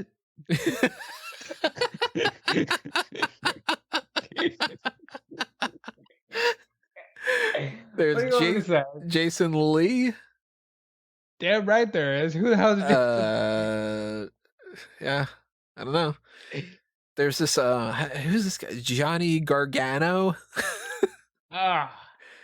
That's a weird Some name. schlub, right? You know, he probably isn't one of the best wrestlers that's like been around in the past 10 years. He's right? probably not like, the direct understudy of Shawn Michaels. That's not happening right now. I can't imagine this guy being another generation's Daniel Bryan or anything. No. Nah. There's Kenneth Johnson. I remember him. Oh yeah. When I followed Anthony Bennett on Twitter just now, they told me to follow Kenneth Johnson. Surprised that he hasn't popped up in like AEW or something. He's probably really good. There's this Kota Ibushi guy. Who's Kota Ibushi? He's not the head of New Japan or anything right now, right? Not the guy who just won the IWGP World Title at Wrestle Kingdom. Not that guy. Not like their foremost person in the company for the past 2-3 years. Lince Dorado, still on Monday Night Raw. Mustafa Ali, still on Monday Night Raw. Deserves better. NXT UK. Raul Mendoza, doing better stuff with Legado del Fantasma than he's ever done. Then we got a guy named Rich Swann. Former Impact World Heavyweight Champion. You know. We got a guy named Sean Maluda that you and I are both going, how come nobody's picking up Sean Maluda? Why isn't Sean Maluda signed somewhere? How has it been? When was the Cruiserweight Classic? 2016. So since 2016, I've been like, oh, well, Sean Maluda's going to get signed, right? And then it's like, nobody picks him up. I don't fucking get it. TJP. He's in what, Impact now? He's in Impact now and MLW, and he's everywhere because he's TJP and he just gets around. Tajiri. Love that guy. Son of a bitch. Go listen to Paul Heyman's SmackDown podcast. Tajiri was a gem. There's Tommaso Ciampa. Oh, he didn't go anywhere, did he? Nope, not at all. Never heard of them again. Tony Nese, who just got released. Tyson Dukes. Dukes, right? Find it. Tyson Duke. I'm surprised he didn't land somewhere. There's this Zack Sabre Jr. guy that, of course, never went anywhere. Yeah, please. Can he even wrestle? This guy, like, some kind of a mat technician or anything? Maybe. I mean, probably not a good one. I bet you he hasn't won a single championship since. I guarantee you he has not. So the people that were in the mix to be in it, but they were like alternates and stuff and replaced, somebody named Zumbi. Don't remember. Replaced by Mustafa Ali, apparently. Kai Katana. Don't know. Vandal Ortegon. Don't know. What a name. Jesus Urnay. Urnit. Never heard of him. Never heard of him either. Oh, wait a minute. Yes, I have. That's, is that Mecha Wolf? I believe that's Mecha Wolf. Look. He's got a wiki page. He is Mecha Wolf 450. Yep, yeah. Okay, I know who he is. I think I interviewed him once, like 10 years ago. Never heard of him. He's good. He's a good dude.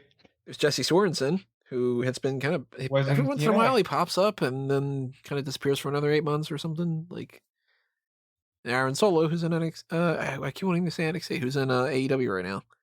He's part of the factory. So it's a weird thing to go back in time. Anyway, it's a completely different sidetrack. We're talking about these wrestlers that are going. Where are they going to be going? Let's go back in the alphabetical order. Actually, do the alphabetical order this time and talk about where we think that they're going to go. Ariya Daivari. Impact. I would lean more towards Impact or maybe NWA. Sean Daivari was part of Contra in MLW for like the brief period while he was laid off by WWE. So they could always just replace the one Daivari with the other Daivari. I could see him being great in NWA. Man, I mean, sure, but I don't know. I'm very despondent with that brand right now. I'm very disconnected. I don't watch much of it, so I can't offer too much as far as the NWA is concerned. Hey, we've already established I want NWA to merge and Impact to merge with AEW, so you know where I stand on that. August Gray. Oh, he'll be fine. He'll do the indie rounds and make a lot of money. Guy. Yeah. Everrise. So here's the problem with them. Their home base was Chikara, which is shut down after the Speaking Out movement. I'm sure they will find plenty of places to go, but I couldn't name one off the top of my head. I could see them making the AEW Dark rounds quite a bit. They could, and maybe they get a good gimmick going and they get to stay there. And I could see them potentially going to Impact. Yeah, I wouldn't be against it. Curt Stallion, Oh, I he's honestly fine. have no idea. He's fine. He's going to do the indie rounds. People are jumping for joy that he got released because they can already start thinking, "Oh, cool, we get him back." I'm going to skip Breezango because we didn't even talk about them. I'll come back to them because I think that they're the biggest out of this whole thing. Killian Dane. He's going to do the UK indies, and he's going to be Big Damo, and he'll be perfectly fine. I said UK indies, but he lives here, so probably not. He'll do. I lean more towards Impact than AEW. He'll do fucking MLW. They book their big guys pretty well. Marina Shafir, I don't think is going to go anywhere. Time will tell. I don't feel comfortable saying yay or nay with anything with her. I just think that it's not something that she wants to do. Yeah, but she could still be around the industry. Maybe she sticks with BRE Start and Up Up Down Down and all that stuff. Has she been on that really, or wasn't that just mostly Duke?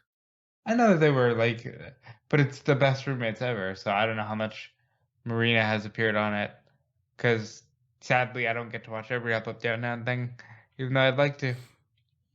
Bollywood Boys. Impact, if they go anywhere.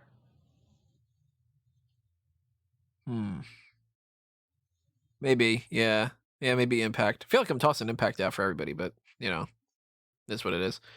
Tino Sabatelli, I mean, they were at least interested in him a little bit with AEW, so maybe he goes back. I don't think he really gets signed for AEW, though. I think maybe MLW, maybe. I've said them a lot, too, but this is a different class of releases. This isn't like, well, it's Braun Strowman, so is he going to go to AEW, or is he just going to stop wrestling? I could see Tino maybe stopping wrestling. Maybe. Like, it wouldn't shock me if Tino just happens to be like I don't know, works at a car dealership or something, you know what I mean? Okay, Tino's a little bit better than work. Well, I mean, maybe he helps run one or something. Like, sometimes people just go like, you know what? I want to be a fucking paralegal. Or, I mean, yeah, you never know. He's young enough. He's handsome. He's got money. Maybe he all wants the things to I don't have. He's got a former great theme song from NXT. Yeah, that you have that in your playlist. The money comes. Tony Nese. AEW should snatch him up. AEW is gonna play around with that. Impact, he's a former X Division guy.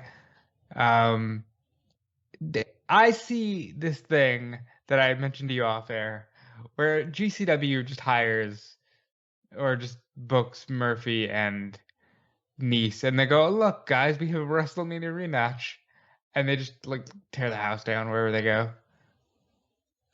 Nese is somebody that is going to be a great benefit to wherever he goes.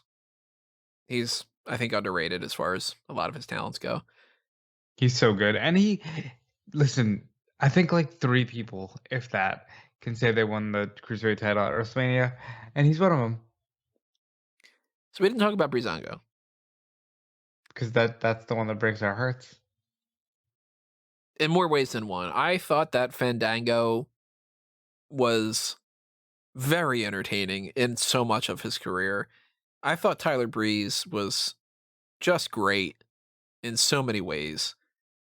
And I absolutely hate that they both got released in multiple different fashions. I mean, I think that they both had far more to offer than they were able to pass along. I loved the Fashion Police. I think Fandango should have been at least maybe the Intercontinental Champion or something. I think Tyler Breeze, he should be supposed to, yeah.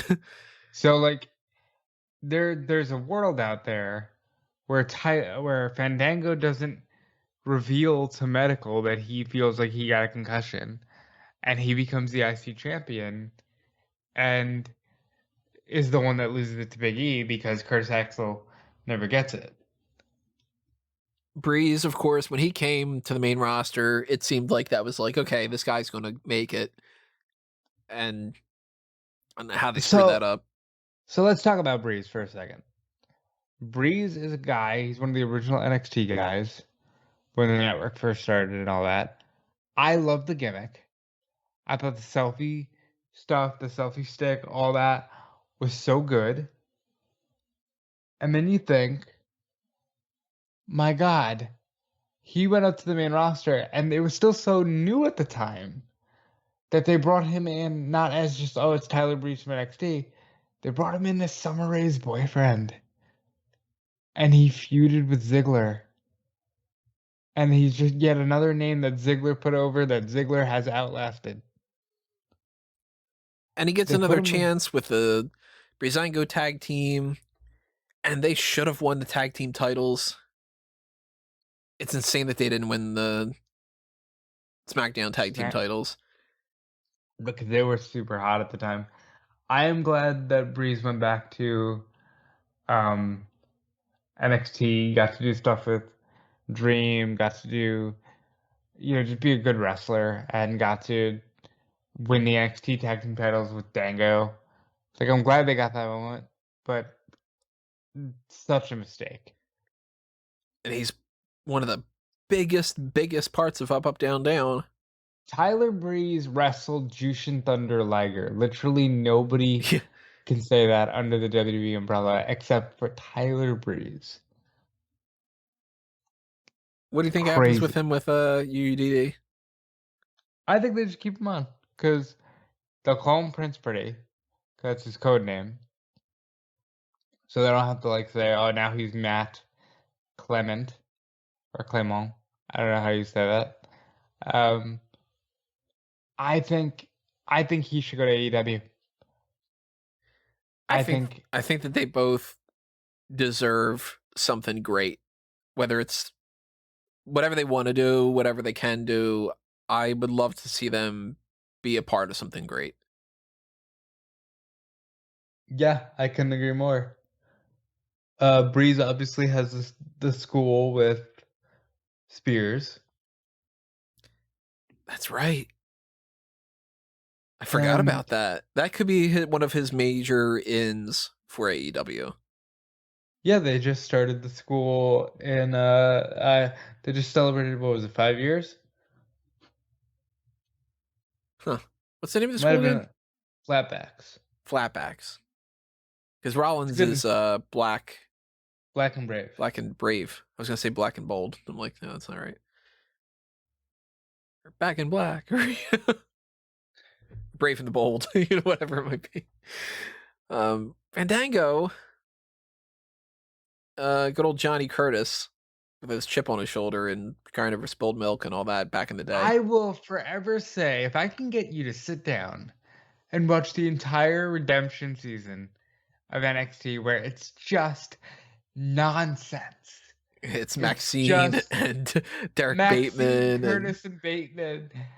I think that shit was the funniest over in the corner, nobody's paying attention stuff in WWE history. I've been a big fan of him. I want him to succeed in wherever he ends up going. I don't know where he goes. That's going to be one of those. Does he really want to keep wrestling? He's in WWE for 14 years. Yeah. That's a long time, man. He is a former winner of the Sexy Superstars tournament. A recent winner. Like 2 years ago, 3 years ago, something. There was a weird groundswell for Fandango. Listen, Dango's a good-looking man. He beat Chris Jericho at WrestleMania. Nobody could ever take that away from him. You were there. The hot dogs were terrible. Whole thing. Hot dogs sucked. They botched my my cheese fries. No pyro. Yeah. Ziggler didn't catch in. Ryback lost. Like he just. But hey, Dango won. The future for a lot of these guys is really like, I wish I could say it's up to them. Of course, it's not just up to them. They can't just call up a company and go, sign me. You know what I mean? But I'm interested to see where they go. We have plenty of other people that we still have. We don't even know what's happening with Eric Rowan yet still. Right. Isn't that crazy? Old Redbeard. Like, it's hard to think it that, like, we don't know, of course, what's happening with Braun Strowman and some other people that were released earlier this year, this month, whatever. But there are people from last year that we still have. Well, what's going to happen with them? And I assume we'll find out in due time as the world begins to open up again. Trying to look to see if I can find that list from. I mean, I know that I have the list from last year because obviously that's kind of the whole point. But the list of the releases from last year, just because now I'm going into this rabbit hole about who do we not know where they go. Let's see, releases from. Trying to do this in a way where it's not just going to be like in my my microphone picking up. 2021, no, 2020. That's releases for there. Okay, list releases for 2020. So we still don't know, for instance. Oh my god, I totally forgot about it. Jazzy Gabert. Oh man, wasn't she the bodyguard for somebody? Jenny. Yeah, what? Crazy. Some of this is worded kind of interesting if we want to go and talk about this. She had tweeted out she was a free agent. Killer Kelly's WWE profile was removed, possibly signing her release, signaling her release. Tainara Conchi supposedly walked out of WWE February 7th of 2020. Kathy Kelly, Matt Hardy, The Revival, where they are. Curt Hawkins, we know. EC3, Leo Rush, who retired a couple times since then. Carl Anderson, Hurricane Helms, Drake Maverick, Eric Young. Eric Young's in Impact, right? Yeah. Slater went to Impact. We got some people like Pat Buck and stuff that were re-signed. We never know what happened to Sarah Stock, right? Well, so she was released, but I think they're just gonna keep her on the outside for now. But you never know. Aiden English hasn't popped back up. He's just doing Twitch stuff and he's doing his own things. We don't know about Eric Rowan, other than a guest appearance, like 2 things. Which was a heartbreaking one. Luke Harper stuff, yeah. The clones, probably in Puerto Rico. God bless him. Sarah Logan had a kid. Good for her. Mike and Maria Kanellis. Ring of Honor. I'm sure if you want to listen to them talk about stuff, that's like every once in a while I get another story about that. No way Jose's repackaging himself. He's just Levy Valens. He's just kind of doing the No Way Jose stuff. Rusev is Miro, and he's TNT champion. He fucking killed it, didn't he? Deonna Purrazzo, of course, heading up the Impact women's division. We got Serena Deeb, NWA women's champion, signed to AEW. Well, she's not the champion now, but she was. We got some people like John Quasto and Alexa Marino and Dorian Mack. Forgot about that name. There you go. Dan Matha. Tino Sabatelli, we just talked about him. Nick Camarado in AEW. We haven't heard anything from Cassius Ohno. Yeah, I think he's biding his time. Cesar Bononi in AEW. Haven't heard anything about Mars Wang, Edgar Lopez.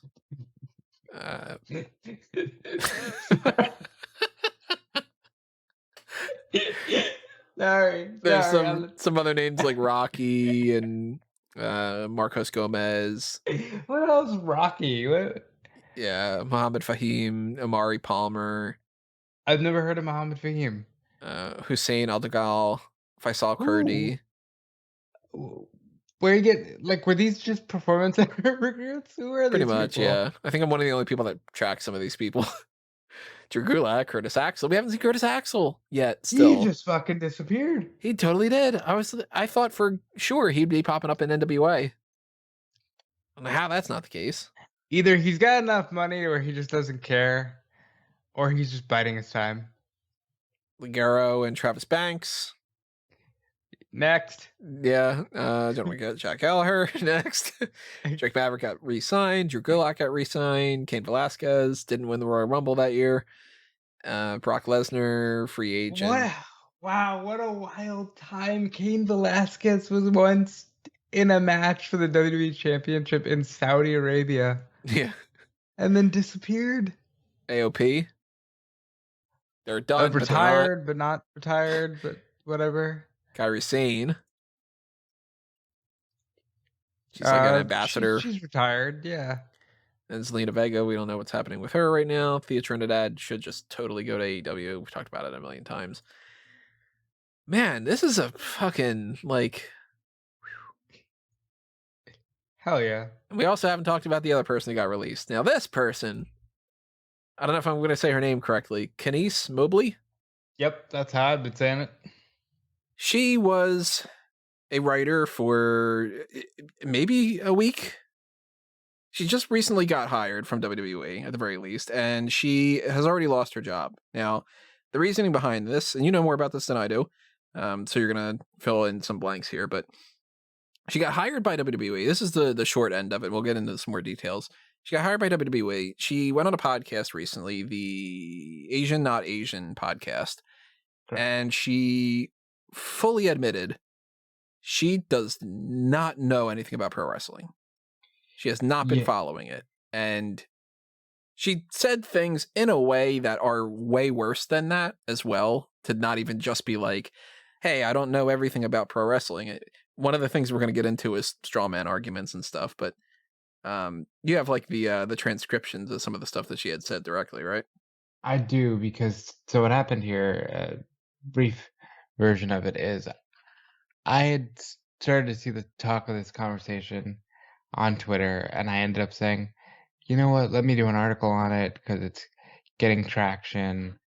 But, you know, I was a bit perturbed. I was like, you know, I don't know if this is really news per se, because WWE doesn't hire people who are wrestling fans. We know this. But I ended up checking out the podcast, and this was the transcription that I was able to get from it. This is from, she says, Matt Men, I think, right? No, this is from Post Wrestling. So part of it is from Post. Post got it out first, but I listened to it and added some of my own things to it. So she says, yes, I've been hired by WWE. It's also a surprise for me that they did not require me to know anything about wrestling, but I do have a background in film production and comedy writing, and they're like, perfect, come on in. Which that's not bad. Like, right. I mean, that's not ideal, but it's not too bad. If that would have ended right there, this isn't a story. Right. I feel like it probably still is, just based on the nature of the wrestling industry. Nowhere near as big a story, at the very least. But she's covered, because everything there is perfectly fine. It's what we know about WWE. She goes on to say, so I've got to write the things in between the matches. So like when they're walking to and from the ring, and some of the commentary that happens. We come up with the catchphrases, hand signals, or whatever. I really don't know about it. Truly, I haven't started yet, so I don't know enough about it.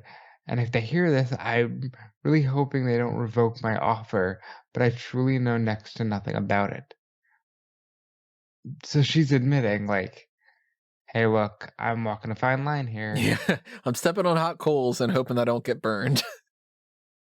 So then she goes, I'm on the Raw team. There's Raw and there's SmackDown. The people that I know on Raw are his name is either Bobby Ashley or Bobby Lashley. And I really should know that. And I really should know that, she says. She's super self-aware. And that's why, like, I'm very sensitive towards her in this way, because she's super aware. But she goes on to basically say, he's got this gang of guys around him, and She his said crew. he's like this giant black guy, and he and the people who are part of his crew, I know that they call, or at least as of last year, they called themselves the Hurt Business. They wear suits, and they're like, we're cool.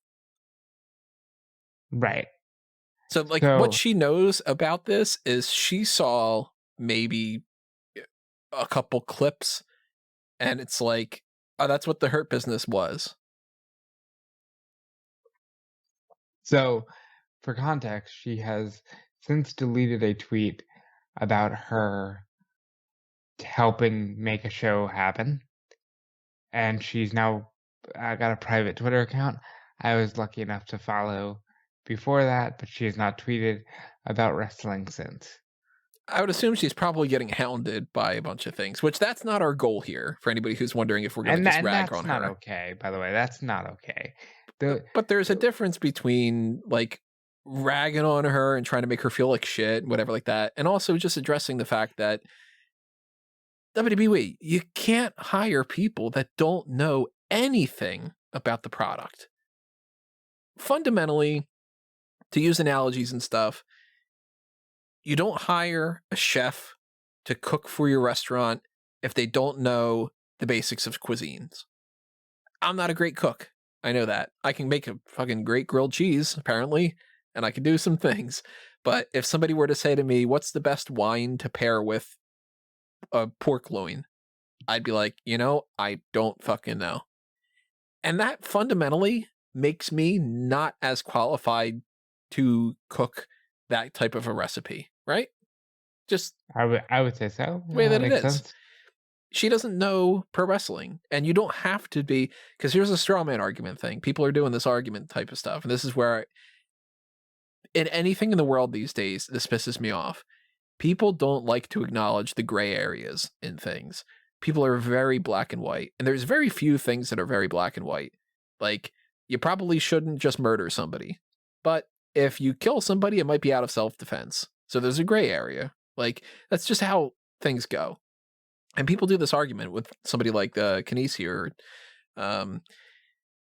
where somebody like me will say she needs to know a basic foundation of pro wrestling, at least in the sense that she needs to know the damn WWE champion's name. And then other people will go, oh, well, do you think that she should have been this like complete encyclopedia and she needs to be able to recite you every promo that The Rock's ever? No. You don't need to do the crazy extreme of things. I don't think that she should have taken a test where they say, name all of the people who have won the Royal Rumble and assign them the correct time frame that they were in that particular Royal Rumble. Where somebody could go, Daniel Bryan is the longest lasting one, and he was at 1 hour and 15 minutes at the greatest Royal Rumble. She doesn't need to know that. Holy shit, if it's 1 hour and 15 minutes, I'm going to check this, because that's ridiculous if that's fucking true. We checked that before. I think it's close.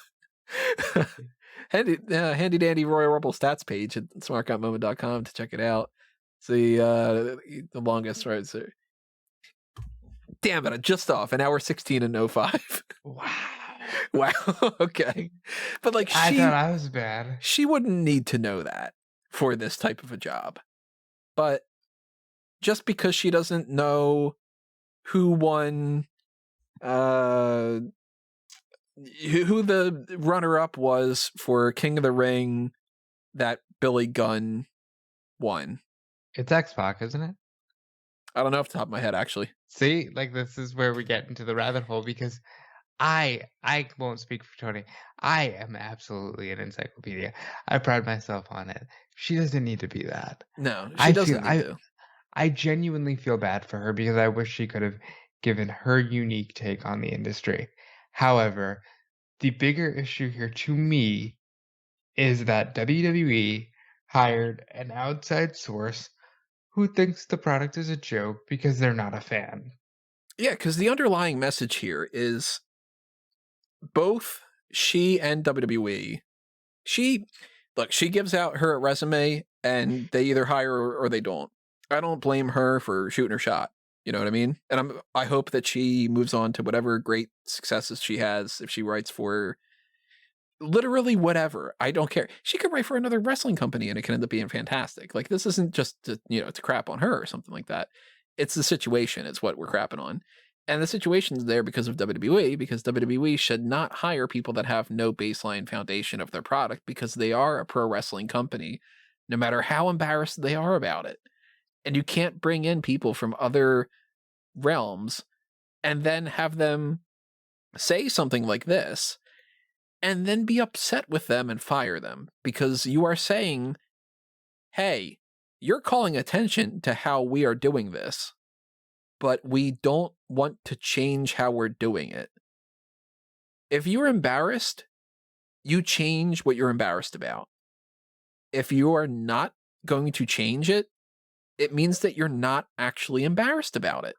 You can't have it both ways. Another phrase that we keep saying all the time now. Yep. You can't say she is at fault for pointing out that we hired her when she doesn't know the damn WWE champion's name. Then you go, hey, isn't that the fault of the fucking people hiring her? Yeah. Because I don't know a goddamn thing about NASCAR. But if somebody said to me, do you want to write about NASCAR? And I said, I'll take the gig. And then they go, hey, you don't know anything about NASCAR. Then I go, well, you didn't tell me, or you said I didn't matter. I've gotten offers to write about football and baseball and hockey and whatever. I've had people reach out to me on LinkedIn, and I'm like, man, I'm looking for this kind of a thing here, and I'm looking for this, whatever. Or they say I'm looking for this, I'm looking for that, not me, for this kind of thing, for this scenario. But like, somebody will come up to me and they'll be like, come up to me on the internet, they'll pop in through my screen and they'll say, hey, we really are looking for a sports journalist that can whatever. And I go, I'm going to stop you right there. I'm not really a sports journalist in the way that you're thinking.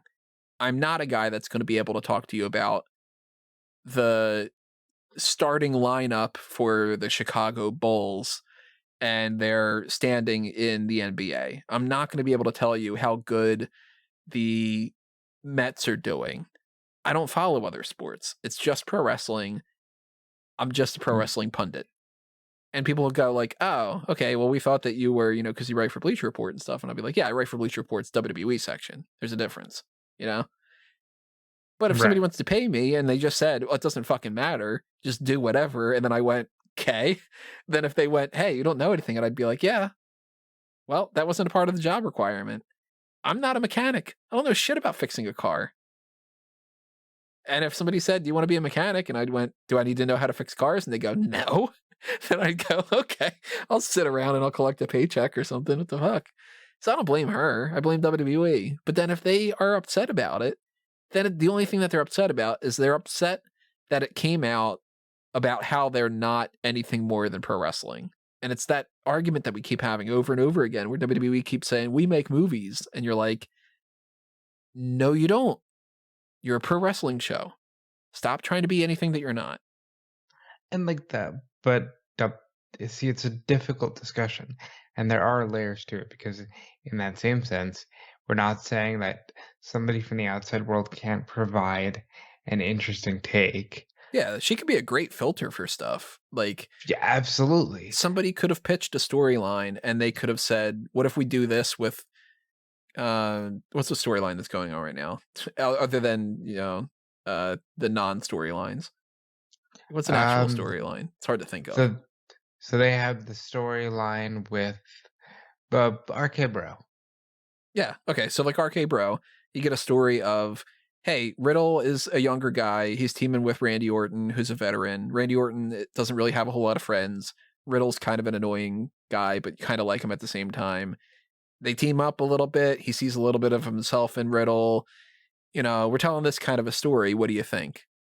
And she doesn't need to know a goddamn thing about the new rockers. Like, it doesn't factor in. Not know Lead Cassidy. Right. You don't need to know that. She doesn't need to go, well, if I'm factoring in that Al Snow was a part of the New Rockers and that he eventually went on to carry around a mannequin head and, whatever. Like, but she can potentially and anybody else in her position could maybe say, okay, well, if you're telling a story about two friends and they're kind of frenemies and they're kind of this and whatever, maybe we go in this direction. That could be a great asset for somebody who's not just going to go, that's very similar to the NWA story back in 19 whatever, like, you know. But you can't treat it like it's not still pro wrestling. Absolutely. And I think it's a shame that she didn't get a chance. And I do hope that one day more people that look like her and more people of her background get a chance. It's just that all parties here kind of went in blind, and I think they could have done better. I kind of feel like this sacrificial lamb thing happened here. She just got the job, and then she goes on a podcast and she's like, I don't know shit about what's going on. And then they fire her. It kind of seems like if somebody said, we invented this thing called a grenade. We don't know what it really does. And somebody said, well, jump on it. You know? And then they went, oh, damn. It just blew her the fuck up. All right, well, Johnson, write down on your notes, do not go near. Like, future writers, maybe don't go on a podcast and say, I don't know the WWE champion when I just got hired by WWE. And WWE, maybe hire people who know something more about the product and aren't coming in not knowing what they're getting into, really. Like, I can't help but to feel like maybe she put her resume out there and got this so that in a year she could go to another job, you know? It might be the case, but it kind of feels like it when people do this. I think WWE was attracted to the Tonight Show, and they weren't worried about much else. Because they seem to think that they are, with like the Peacock thing and stuff, they seem to think that they're like moving on up in the world, and we're going to just get regular writers. We don't need that wrestling crew. We need the writers from Hollywood to come in because we're Hollywood. We're just the Hollywood of this side of thing. You got to stop telling yourself that. You guys aren't Disney. Absolutely. And it's okay that they're not, too. Absolutely. Because they are a niche product, and there's nothing wrong with that niche. Niche products are niche because they're niche. And there's people who... good things are good because they're good. We mentioned the other stuff, you know, Shudder and Crunchyroll and all that. Like, it's just, know what you are. Or what's that quote from Community? You watched Community, right? I couldn't tell you the quote off the top of my head, though. I know it. I have it somewhere. Let me find that real quick. It's a Jeff Winger quote, and it's I don't have it in my list here. I'm looking on my Evernote here. You all... Oh wait, no, that's a different quote. Different quote, but a good quote. You are all better than you think you are. You are just designed not to believe it when you hear it from yourself. That's not the quote I was thinking of. The other one was, so do you try to evolve or do you try to know what you are? Yeah. And another great one is, I feel like flying doesn't mean I want to jump off rooftops. Community is a great show for most of its run. But yeah, this whole situation is very telling about a lot of things. It's telling about how they go through the hiring process. It's telling how they view themselves. It's telling how the writers in media view WWE as lower kind of stuff. And that's why they should hire me. I'll co-sign that. Hire me because I know stuff. And I'm organized. And I'll tell you the shit that you need to hear. I'll gladly take 2% of your paycheck. You're welcome. 1%. 1.5. 0.3. What? That's not how you hire. Sometimes you can get away with some kind of things like that. I got a friend that used to sell things in elementary school, and he would say 1 for 2, 2 for 5, and people would fall for it. That's a different discussion for another day. But yeah, that's the Mobley story. We can get into a lot more things. And I wish her well. I've been saying that. That's such a hollow thing for somebody I don't know. But like I do, I really want her to succeed in whatever she does next, and I'll be rooting for her. I don't have anything against the girl. I don't know her, but like, of course not. But you're a logical person. Yeah, you know. Imagine that.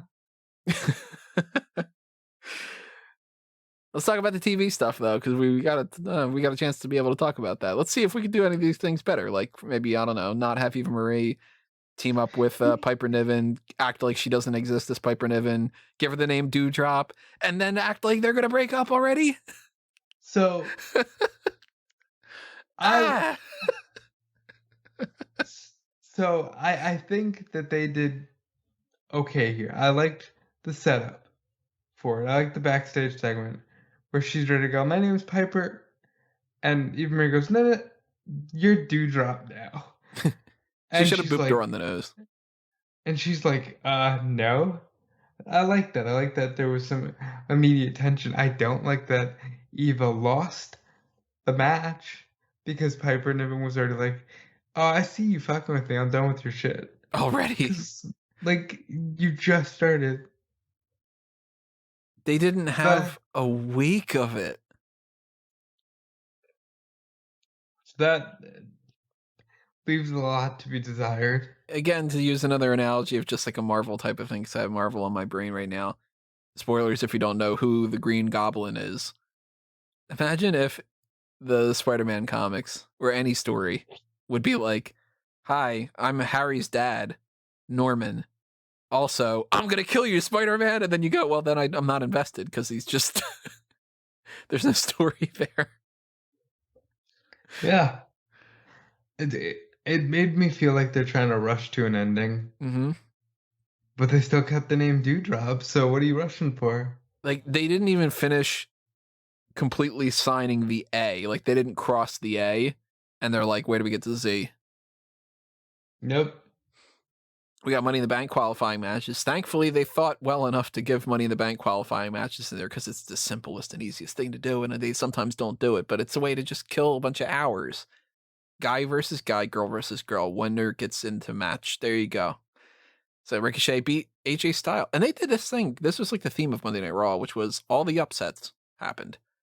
Yep. Like Ricochet beats Styles. Morrison beats Orton. Riddle beats Drew McIntyre. Asuka and Naomi beat Eva Marie and Dewdrop, despite the fact that Eva Marie and Dewdrop seems like they should just win because they're the brand new, like, story kind of thing. Well, if you could call it a story. Alexa Bliss and Nikki Cross, they're not friends anymore, but they beat Jackson Baszler. It's kind of weird that they did the tag team things for the women, wasn't it?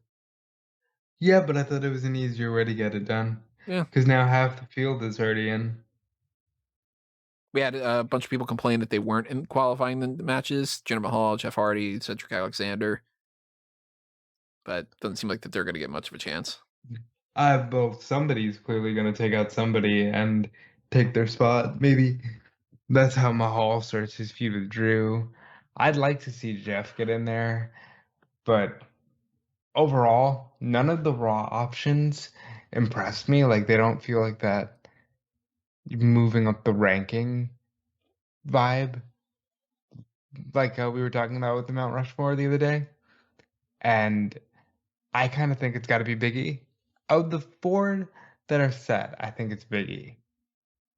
Well, McIntyre, Orton, and Styles are going to be in a triple threat match next week to determine who gets to the last spot on Raw.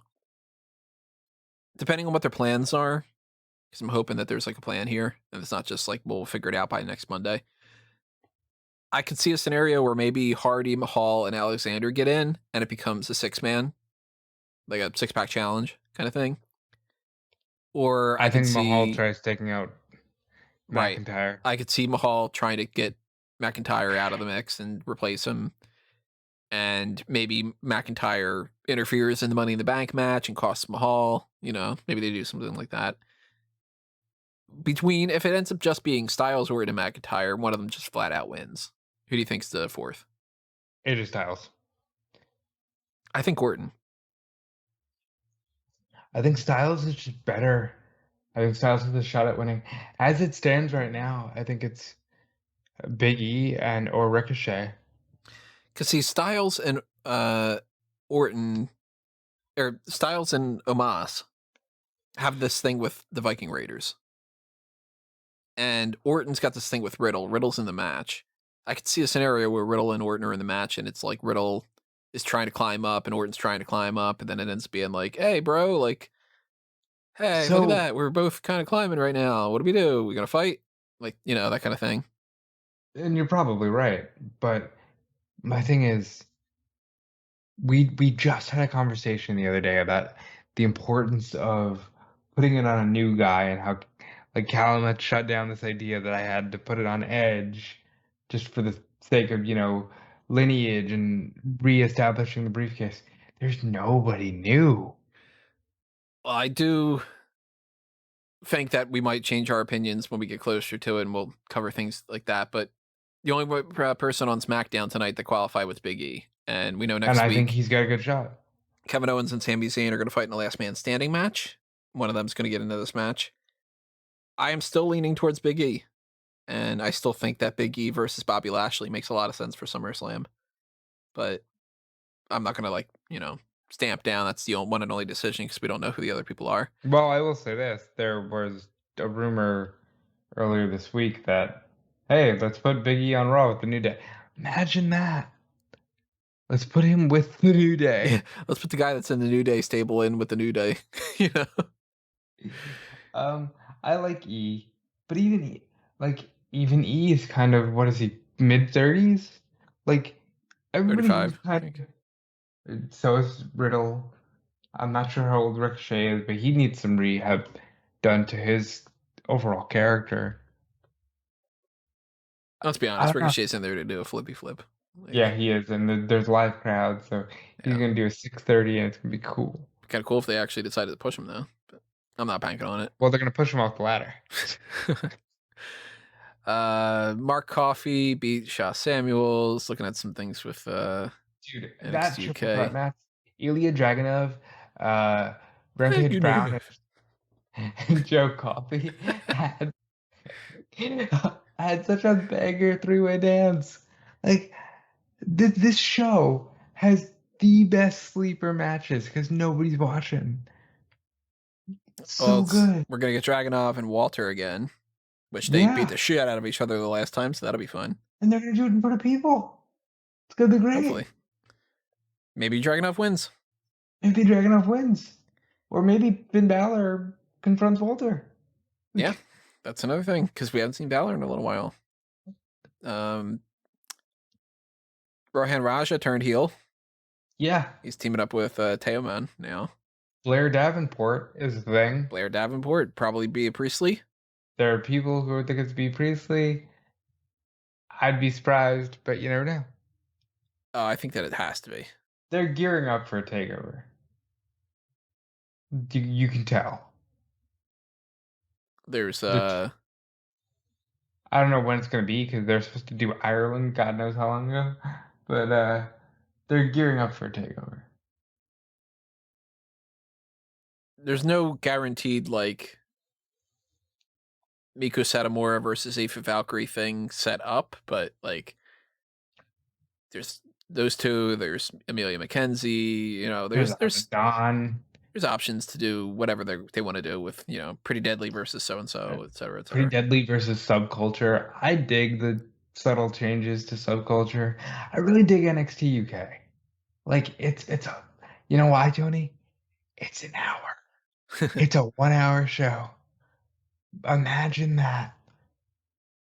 Get all that good stuff done. We got a newcomer on NXT itself this week, Elektra Lopez. That's a name. Carissa Rivera. It's a very like adult. That stands out name. We've been talking a lot about like, oh, if it's James Anderson or whatever, and you're like, this is like so bland. Elektra Lopez, that's cool. Carmen Electra, Jennifer Lopez, you mash them together. Robert Stone brand seems like they might be leaving Robert Stone soon to go with Frankie Monet. The way it seems like they're going babyface. I'm also good with that because they know that they're getting people again, and Johnny is babyface.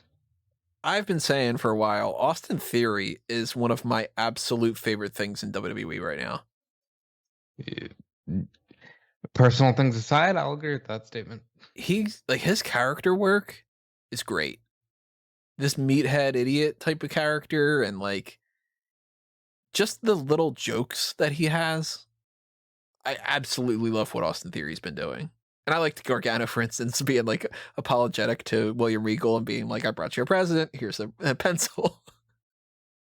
Since he had broken the pencil before. So, have you seen, speaking of NXT, Karrion Kross's entrance from main event? And how bland as hell it is? Yeah. Since it's literally the guy comes out to his music. Yeah. And I'm not shocked. Now, here's the thing. Ding. I've counted at least 4. Okay. Well, here it is. We can do it again. I wouldn't have had the damn match aired. If he was just doing a dark match, walk into the ring, don't do that. Because you're just literally going to be like, you're sending the message that he's just going to be a guy.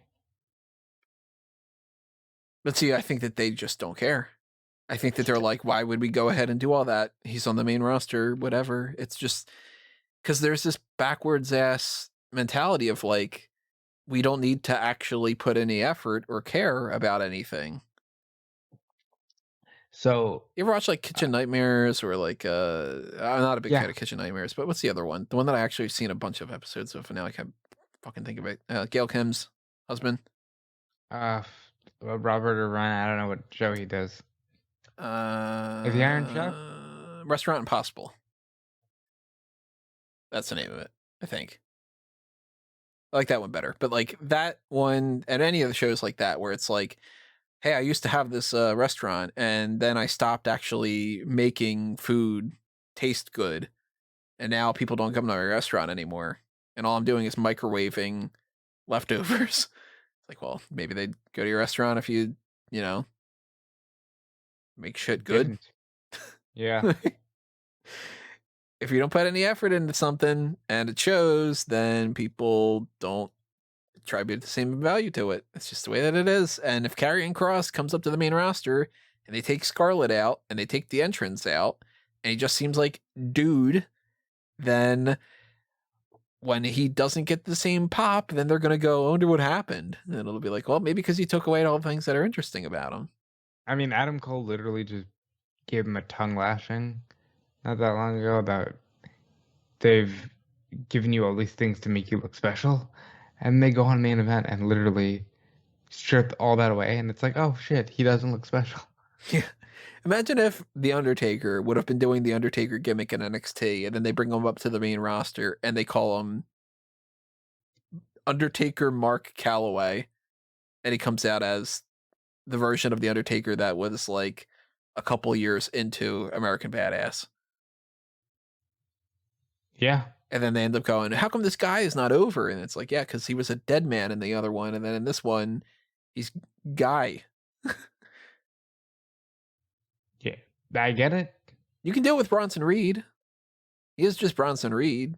But you should still have the thing where you shake the camera when he stomps. Because that's character work. I thought Bronson Reed was better off on main event than Karrion Kross. But come on, like Karrion Kross deserves better. For a company that tells everybody that they're above the pro wrestling stuff and that they tell stories, they don't like character and they don't like telling stories. Imagine that. They want to, their idea of telling a story is to say that it's long-term storytelling and to just have somebody copy and paste the same match out. What's the story of Cesaro and Seth Rollins? So get this. Seth Rollins laughed. Yeah. Cesaro said, I'm going to fight you in a match. And he did. And Seth said, I'm mad you won. And then he beat him. Why is Bayley still fighting Bianca Belair? Because there's nobody else. Because she laughed. Their storytelling right now for 2 of the things on there is the other one laughs. So I'll say this. I don't like Bianca doing the whole, she's a bully. I mean, she's Bayley, and I mean a bully. And like, just come on. She needs to be Bayley right. Stop it right there. Anything else happened? Edge came back. Edge came back. That was awesome. When wrestlers who carry themselves with presence, and yeah, there's a little bias here because I love Edge, but when wrestlers carry themselves with presence, it's amazing. It's amazing how like genuine it feels. And Edge came back and he beat the crap out of Roman. And it was great. Paul Heyman was talking so much in that segment that I thought he was gonna go, "There's nobody left except Brock," because he was talking more than he usually does for the Roman segments. But no, Edge came back. I thought it was great.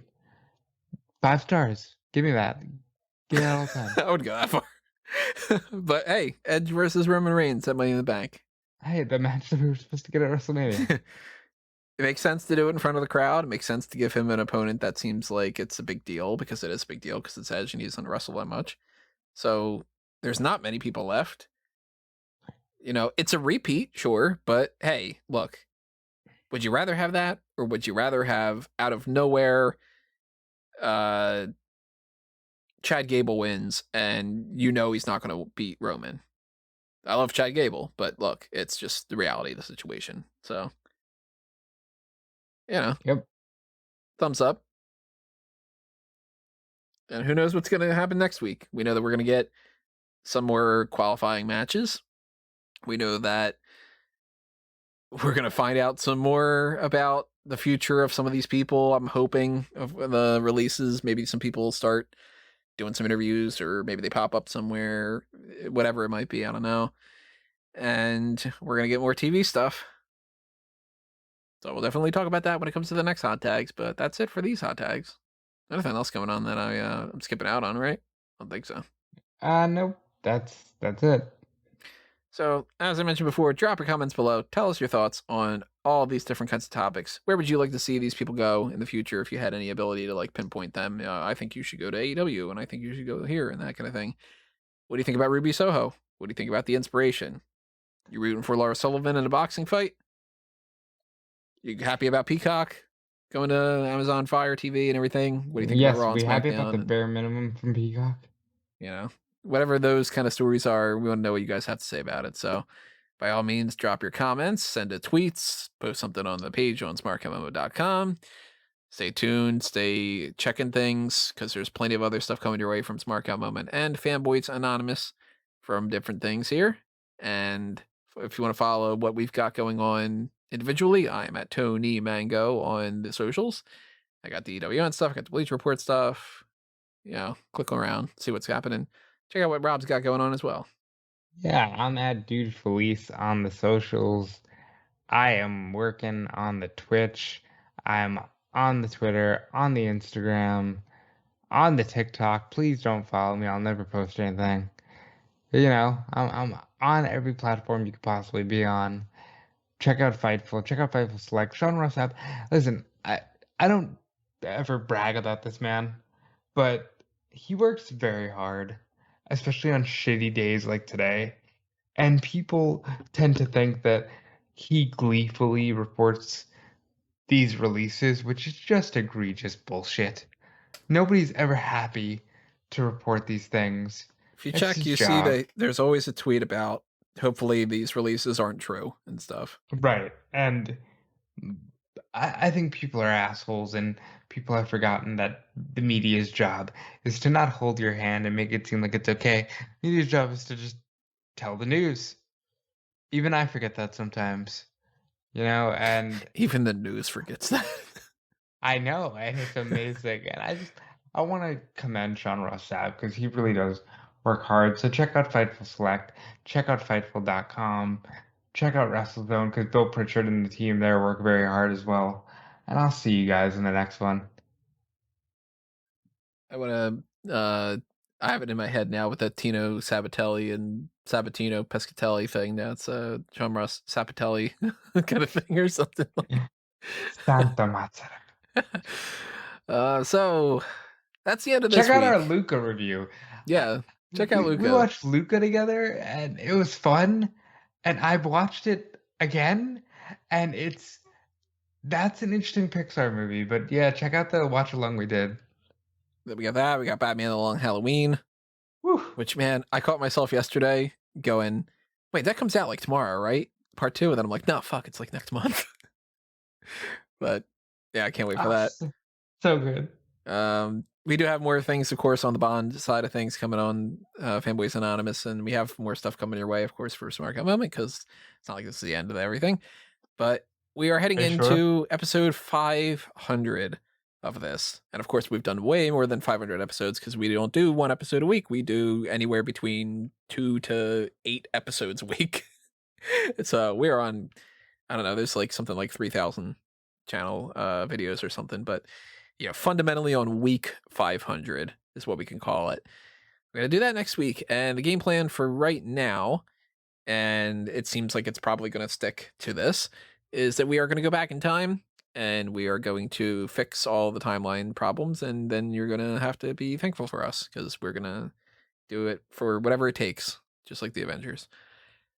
We will go back in time and talk about the roster from when we started Smack Talk and just how things played out and kind of where we see some things going on in the future. We're going to give some predictions of where we expect the roster that's going on right now to go. Like kind of one of those things where, maybe from 5 years from now, if we're still doing this and everything's going on, maybe we go, hey, it's kind of funny. We thought that this person was going to be a main eventer and they ended up being, released a week later. And we thought that this person wasn't going to pan out and ended up being the next Stone Cold Steve Austin or, that kind of thing. I'm going to go back and check out that previous episode and see what my old thoughts were and if there's anything interesting on that. That's coming your way. And then, of course, later on, once we get down through the next couple of weeks, we got some other stuff happening with the mailbag. We got the tournament that we're going to start. We're eventually going to get into Money in the Bank stuff. So stay tuned, subscribe, follow, like, share, keep watching, drop your comments, and be safe. We'll stay healthy, be good, be happy. Guys, life is short, be happy. Don't worry. Be happy. Pretty sure there's a song about it. Yeah, maybe. It's called Old Land Sing. There's not many jokes that work as well as the there's this bus and it's got to go a certain speed, and if its speed doesn't slow down, then whatever. I think it's called The Bus That Couldn't Slow Down. There's not many jokes that are better than that. So naturally biting off of that. Anyway, we've done enough Simpsons references. Thank you for listening to this, everybody. We will see you next time. But for now, this has been another Smark Out moment, and we're being counted out.